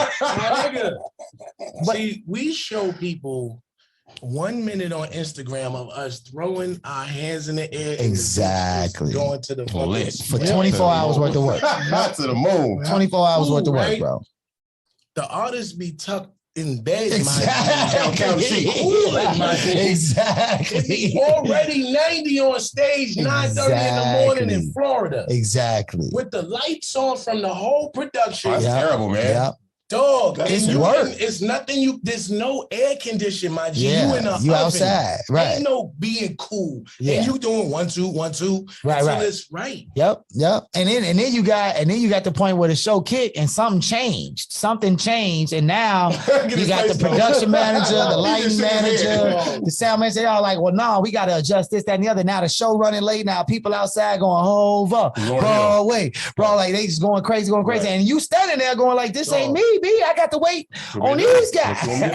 Let me tell you something. I got burned by pyrotechnics because I forgot not to stand in a certain spot. People don't know. Yeah, that the shit other dangerous. side of DJing for that, for me, was also the level of performance, G. Yeah. So Cardi's DJ is supposed to come back on stage, but there's a pause when Cardi do one of these, bam, and then the pyros blow, right? I'm still on the stage. That shit hit my whole back. My nigga. I ain't laughing at you, dog. I'm dumping that. That shit is hilarious. Shit is crispy. It's crispy. Niggas don't know the shit I went through. Hey, it's real. But they thinking it's all funny. They do though. On the real, though. They think like on the real, Joe. By the time you get to the actual end of the show, you would think that, okay, cool, man. We just did the show. We did all this work. The crowd went crazy. Everybody loved it. We sold the joint out, right? It's all love, right? You would think that at that moment, you could grab a couple of people and go kick it. No, you have to pack all of this shit up, which is going to take 2 hours. Now. You got to get to the hotel. Right. You got to get to the hotel, and then you on the road to hit the next spot. Like when you're doing these 40 city tours, 50 cities tours, bro, you get one break day every 3 to 4 days, and that be in the wackiest city. It'd be like Cleveland. They don't never give you the break day. Y'all hate Cleveland, huh? That ain't the part hate Cleveland. That ain't the part that kill you, because I did every type of tour from the Chitlin to the PJ, right? So that ain't what's going to kill you, my nigga. To kill you is the up, down, and the flying. Oh, yeah. I hate that shit, man. Now, I'm going to keep it a stack. I don't give a fuck who you are. You got to sit in that seat almost every other day, that motherfucking seat in the seatbelt. Yeah, ain't comfortable either. That's going to put some wear and tear on your ligaments. I don't give a fuck who you are, my nigga. And really going up in the sky, the air pressure, my G, depending on where you go. Like the first time I went to Denver, I was finished, my nigga. I was like, we got to get out of here. I got a headache. Yeah, I can't even make it. Shit. Right. But you know, this is part of DJing. People don't know, like, you know, and then like you're not getting adequate sleep at all, man. Like, you're getting a 2 hour that cool shit. Yeah, and then 9 times out of 10, if you're like me, I'm not eating right. It's like we sitting at restaurants. And you don't even know what they got at hospitality. When you pull up, sometimes they got a salad and a white hen pantry sandwich. My shit is steaks, my nigga. He say my ride is steak field. My shit is different, my nigga. We got the garlic mashed potatoes, you know what I'm saying? We be indulging, my nigga. Let me get them asparagus about you. I ain't gonna lie. Let me get them asparagus. Shout out, little bro. I do not eat great with that motherfucker, man. We said do not. Yeah. Double negative. Let's get it. Do not eat great. We be having all kind of shit and flame, you know what I mean? Yeah, the flambe. You know what I'm saying? That's the part that's good. Yeah, the food. But then, you know, people don't know what lobby call is. You know what I'm saying? Lobby call is y'all gotta be downstairs before they do to be in the in the van. You always waiting on the artist. I don't give a fuck who you are. You waiting on the artist. You waiting for him to get ready. You waiting for him to go. You waiting. All you doing is a lot of chilling. You gotta learn how to chill. Hurry up and wait. Hurry up. You know what I'm saying? It's gonna be a lot of dead time, my G. Super. You know what I'm saying? It's gonna be time when you go. We was trapped in He said trapped. We trapped. It's raining at Rolling Loud. It's raining. Okay. And that was this year, right? This was This may be 18, 19. I can't remember. No, it was 19 for sure. June 19. And we in our Sprinter, but no cars could move. And we stuck in our joint for 2 hours. Imagine niggas just sitting in there looking at each other like, man, I got to be here with 2 more hours just staring at you, bro. Niggas fuck with each other, but but still. Like, yeah, exactly. Go take a walk, my nigga. You right. Move around. Let me ask you this: Did you catch any flack from being Lil Nas X DJ? Sound like me over there, boy. I know, right? OC, it's hard work, man. You caught a lot of flack, but you didn't post it. No one would know. What is Lil Nas X about? Were you apprehensive about taking that job? Did you think that you would feel any kind of way? You know what I mean? Like, where you at with that? Part of the documentary I got is how I actually got the job. I was gonna say that's my question. How you get to the top? That part is legendary. How that happened. But you can say that for the documentary. You can say that for the documentary. One thing I can say about Shorty. Nah, I ain't saying him like he's Shorty, but he's young boy. Joe, slang is just funny as hell to me, Joe. New York and Chicago got some of the most unique, distinct slang in the world. That's true. You know what I'm saying? Nah, he's a young boy. Man. He know he young. I know I'm old. Shit. Right, right. Exactly. Fuck, he ain't gonna. You know what I mean? But I understand that always been some G shit for some reason. You know what I'm saying? He always been a G with me. Right. Like people don't know that about him. Like when. You know what I'm saying? There was a point where we found out, you know what I'm saying? And the nigga came to me like a G, you know what I'm saying? I seen niggas I know that I think was G's in life that never came straight forward like that. Right. The man came 100 with me. And there's so many more legendary situations and times where people don't know how G this nigga really is, you know what I'm saying? And do shit he don't have to do. You know what I'm saying? For real, like, my support for him comes from our relationship as just being human beings. You know what I'm saying? Humanity just be like, yo, you good? You ate, my nigga? You hungry? Right. You know what I'm saying? So the nigga always approached it like that. People don't know the nigga is really a nice guy, man. I believe that, bro. He's a fucking nice guy. Like, you know what I'm saying? But he not outside. Even when people get at him, he don't get back at people. Right. He leave that to them. You don't fuck with he winning right. He winning right now. He's still winning. And it ain't even about the winning. It's just about the goodness of a nigga. Like he just ain't trying to fight niggas. He just saying, this is what I fuck with. And this is what I do. And this is what I do. You know what I mean? I ain't trying to fight y'all niggas. You know what I'm saying? I ain't finna put no energy on that. Yeah. Like if niggas really knew how he, you know what I'm saying, treat his staff, you know what I'm saying? Like I could say, I ain't never been on no fucking private jets, my nigga. You know what I'm saying? He don't leave me behind. Right. You smell me? You know, I ain't never not shit. I'm the first and only black DJ to DJ a Glastonbury stage. Man, clap it up for that right town one time. You know what I mean? Nigga took me there, my nigga, and everybody treated me like oh shit. Yeah. You're here. And I'm on the stage that day with 4 legends, nigga. It's Billy, Miley, Billy Idol? Billy Eilish. Billy, Billy Ray Eilish. Cyrus. Oh, Billy Cyrus. Oh, yeah. When he did Old Town Road. We did that shit in London, my nigga. He dragged good business. That's good business, man. That's another part of the doc, but he made sure I went to London. For sure. He was like, nah, nigga, let's go. Yeah. Crazy, the nigga green light, everything. Yeah. You know what I'm saying? Even for this, if his album released. The Montero? The niggas sent up, get him. Right. Yeah. That's what's happening, bro. That's what's up, bro. Yeah. You know what I'm saying? That's what's up, bro. How could I front on a nigga that ain't never front on me? Talk about that a little bit though, bro. Like, because everybody, in the DJ game, man, you got a couple of lanes, right? You got the main lane is the club lane, right? You get paid every weekend, Friday, Saturday night, catch you a couple of $100, do the party, go do another one, right? Mm-hmm. And in a city like Chicago, you can make a living like that for real because it's 500 clubs. There's shit going on Monday through, you know what I'm saying, Sunday. Like, it's plenty promoters out here. Like you can get money, right? But I feel like I know for me when I first started DJing, I was DJing with Mon and DJing with Q, right?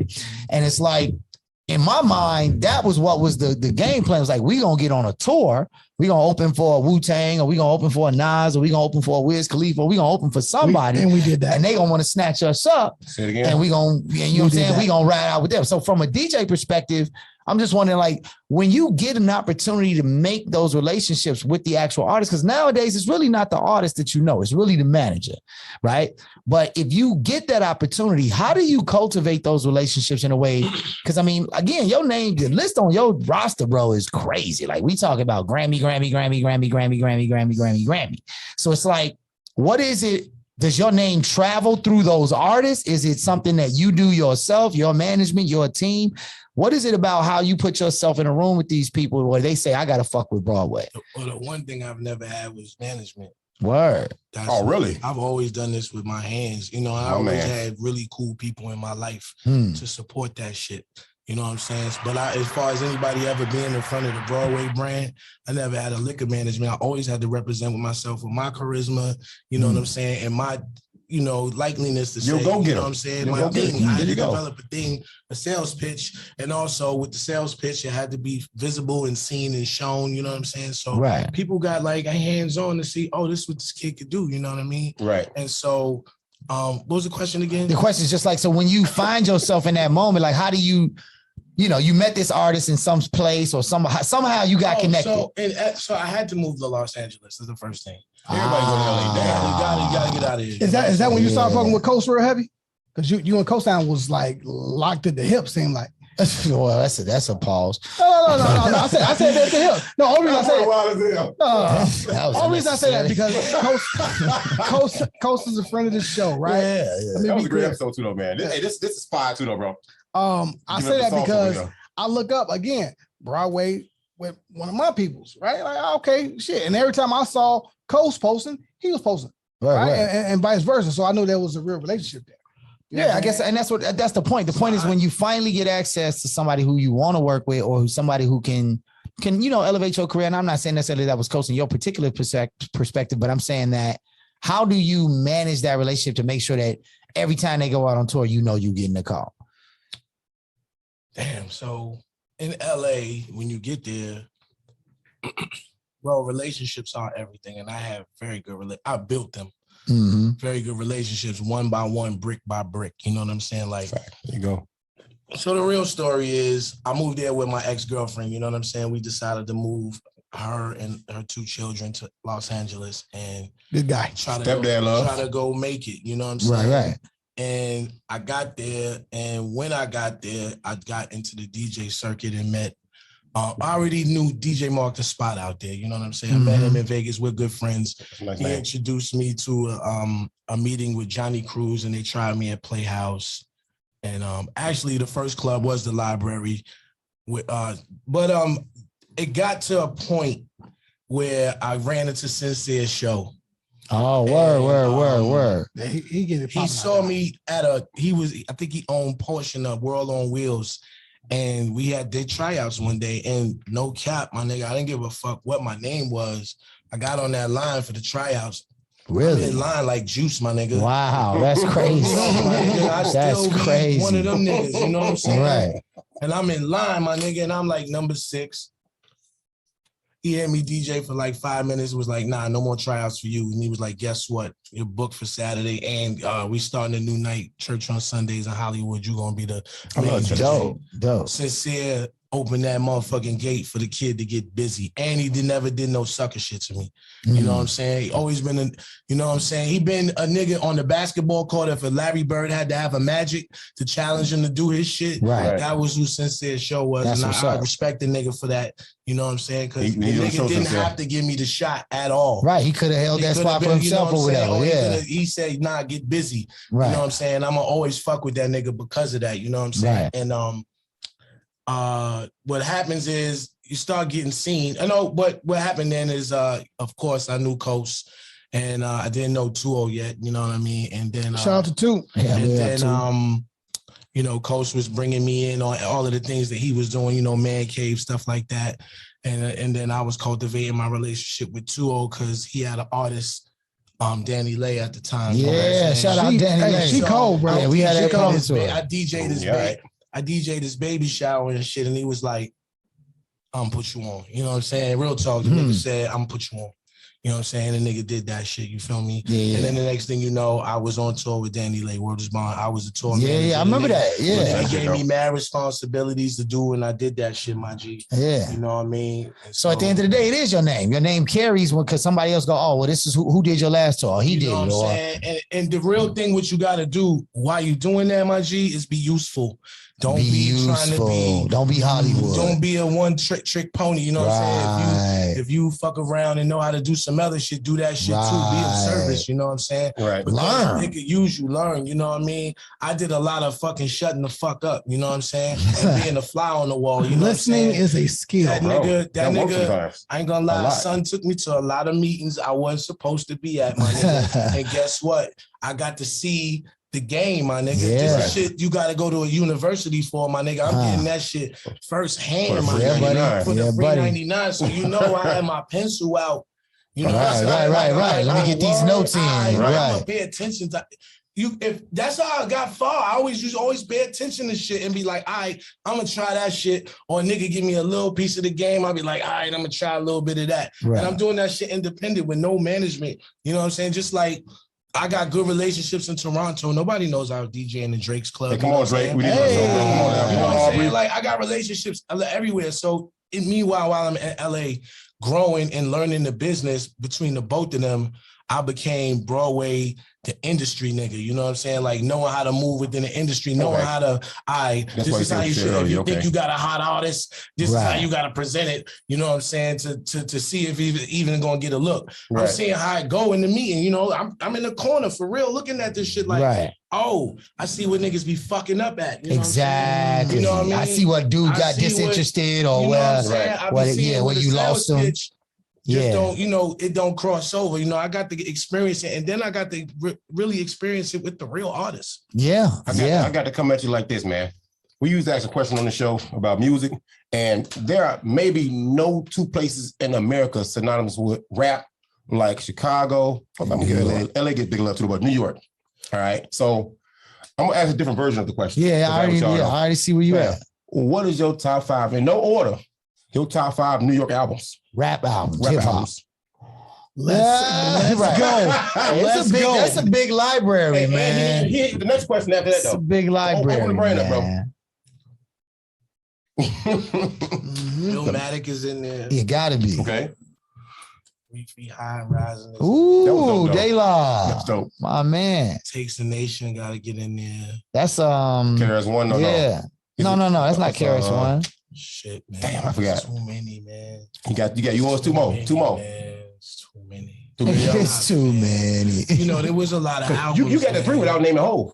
I love that shit though, because it's so much music out here. Can I tell you seriously about Hov? I was a late bloomer for Hov. Me too. Me too, for sure. Why I didn't like with original flavor and all that. Yeah. I'm on the fence. Yeah, I was too. I wasn't really Hov like until he started doing the shit with the iceberg and the fort. He was getting jiggy. Yeah. You know what I'm saying? The nigga's getting fresh.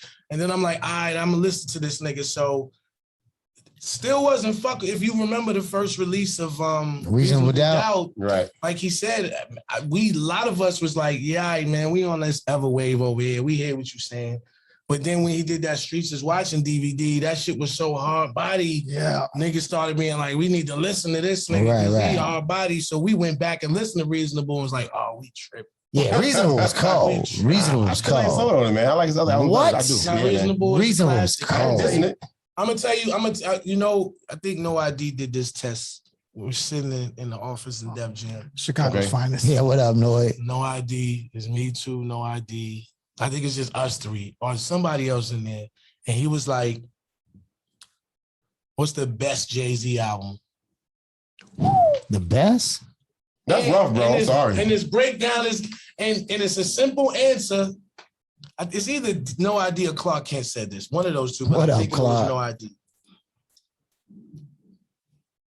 What's the best one? I mean, it's hard. I'm going between Black and Reasonable. The one that the people love. I got Blueprint Black. My favorite is Violent Preto. My favorite, not the best. I'm going between the Black album and Reasonable. The one that sold the most. The reason why Reasonable wins is because there's no mistakes on it. It's no mistakes. Reasonable? Yeah. This is why Reasonable No is skips. greatest. It's When he no said that, skips, bro. When he said that, that's he all said y'all. there's That's no not me. mistakes on it. Yeah, it's not, bro. It's He track said for there's no track. mistakes. It's track for track, bro. The track for track, there's no I don't agree, but okay. mistakes. It's absolutely flawless. It is, man. It's one. I Flawless mean, album. bro. Like, for me, that it is. true. For me, it is. And to be honest with you, I don't want to agree with that, but I have to technically because that's scientifically right. Right. Yeah, I mean, one thing about No ID. On that is yes. One thing about No ID. He's Yoda, my nigga. Yes, I was gonna say That's one why thing. He's Yoda, One thing about No ID, bro. On some real shit, we did a beat battle with Remy, like maybe who knows, 2010, 2009. This was forever ago, right? And he was judging it, right? And it was right around that time where Chicago producers had started really getting into the Atlanta snap sound. So everybody was making the snap beats, you know what I'm saying, coming out of Chicago. And No ID sat there through about 2 straight rounds of producers playing down south Atlanta sound, unimpressed, like completely unimpressed, right? Got to the back end. He said, listen, man, I'm really looking forward to the point where you realize that you can make your own sound and you ain't got to be like the rest of these cats. And I watched all these producers who, I mean, the beats was hot, but they were exactly what he said. They were cookie cutter versions of somebody else's sound. And he pressed all of them to be like, I don't want to pick a winner. I don't think nobody won because I ain't heard your sound. I'm hearing what you doing like the rest of these other cats. Fucking with No ID is different. That nigga, nigga is logic on life, my nigga. Like, you can't have him as a judge, my nigga. That nigga's gonna be a real judge. Exactly. You know what I'm saying? He's gonna call in previous cases. He's not about to play with it. You know what I'm saying? Like he'll be like, well, really? You know what I'm saying? He's one of them niggas. No, it is definitely true. true. So when I don't be thinking. See, his perspective on music, my nigga, is really fucking different. Like sitting there listening to how he's like seeing how it's gonna go. It's like, oh wow. And then he be showing you shit. He showed me this shit I can't talk about, but I'm like, oh my nigga, this is why you're a fucking genius. Yeah, like, you know what I'm saying? Yeah, like, man. You know, you get to sit in a lot of those genius moments with these motherfuckers, man. And I'm like, fuck, man. I got annoyed as the next Quincy Jones in a lot of ways, bro. Like for our era, I feel like he put on for more artists that people don't even know about. No, I would go with The Godfather. Remember the No, but the difference between the Godfather, the Black Godfather, the difference is he wasn't himself a producer. He was the businessman. I'm more like that dude, right? You just do the contract here, connect these people, they get some business, and you're the go-to call, right? You're the plug. But what Noid is doing is what Quincy did. Like he said earlier, sitting in the lab, going through a scientific process, putting them 10,000 hours in. And Noid is producing so much of the artists in the industry. People have no idea how many of these people he personally put his fingerprint on, bro. You know what I'm saying? And he's not like to Broadway's point, he ain't want to be out there like on some look at me, guys. You know what I'm saying? Like, so he's man, Noid is a whole nother game. When it comes to the music. Period. He don't care what the fuck it is. It just he don't care who you are either. He told me some weird ass equation one day, man. This nigga said, man, you know what? 21 Savage is the new Rakim. And I was just what? Wow. Then when the nigga said that, it's simple and it work. I was mad at first when I ain't mad at all. Shit, my nigga. I was like, what the fuck? No, bro. Y'all gotta understand that shit, man. And I'm on my New York shit, and I'm like, no, my nigga, I'm not hearing that shit. Right. Let's hear that shit. Come on. Cause you know what I like about him? You can have this fucking debate with him, and it's no ID. Right. And he respect you more when you be like, I know what the fuck I'm talking about, and I'm just like arguing this shit, and I'm like, it's no way. And then the nigga said, well, guess what? Listen to the cadences, nigga. It's the same cadences, the same tone. And I was so mad, my nigga. Cause I ain't got nothing else. I was like, fuck this nigga, man. Man. He yelled at me in another moment. I was pissed off, my nigga. I had it, nigga. Yeah. He was like, no, that nigga's the new Rakim. And I'm like, that's interesting. I never thought about that one. Not with the verbal, but just the lyrical shit. Yeah. But he was just like the style. He was like, yo, he moved with his octave just like Ra. And I'm like, it was simple. It's so simple, my nigga. You right. And I'm like, fuck. Hey, man, I ain't gonna hold you, bro. This been dope, and I feel like I don't want to not record no more. You know what I'm saying? Because you don't want to.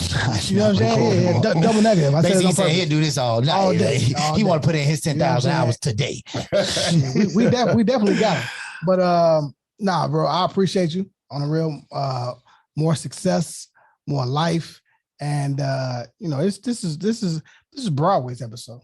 Yeah, man. Right. Broadway streets, bro. Right. I ain't gonna lie, bro. First time in New York. So you say Times Square. Bro, first time I met you, was on one of the gigs. It was probably a promontory. You pulled up. I forget who it was. It wasn't nothing specific. I'm sure Dave Jeff was around. Absolutely. And I remember that moment was just like, somebody used to always say this. They say, if you walk into a party and the DJ not dancing to their own music, like the DJ not rocking with his own joint, you might as well turn back around and get your money back, right? Bro, I'm talking about Broadway was smiling from beginning to end of set, bro. Like when we talk about checking the temperature of the crowd, some DJs don't even have to do that. Some DJs just check their own temperature and the crowd pick up on that. And this dude was up there checking his own temperature. He have on no headphones, bro. He have on no microphone. It looked like he was practicing. It did not look like he was getting paid to be up there, bro. Like he was just up there having a ball like a little kid, just no headphones. I'm steady going up there like, bro, you need a jack or no, Joe, I'm good. Bro, that boy, he had more fun in the party than anybody else. But I think that's a part of the signature of the personality too. It's like when you listen to his mashups, even like he was, playing up some of the stuff that he's been working on, right? It's that energy that he brings to the table. Like, yo, this is fun. Right. You know what I'm saying? Like, I'm enjoying this and I'm having a ball. And like, I'm glad y'all can enjoy it too. Right. You better get with me or get left. Fuck you mean, man? Nah, that's real, man. It's episode 65, man. My first time meeting the brother. Yeah, man. Number one Convo, Corner Combo podcast, number one in the city of Chicago, man. We out. We out, man. You know it. It's love. We're going to get a Broadway remix of this. We do that. Get Broadway and Tommy Skills in the same joint. And Brandy.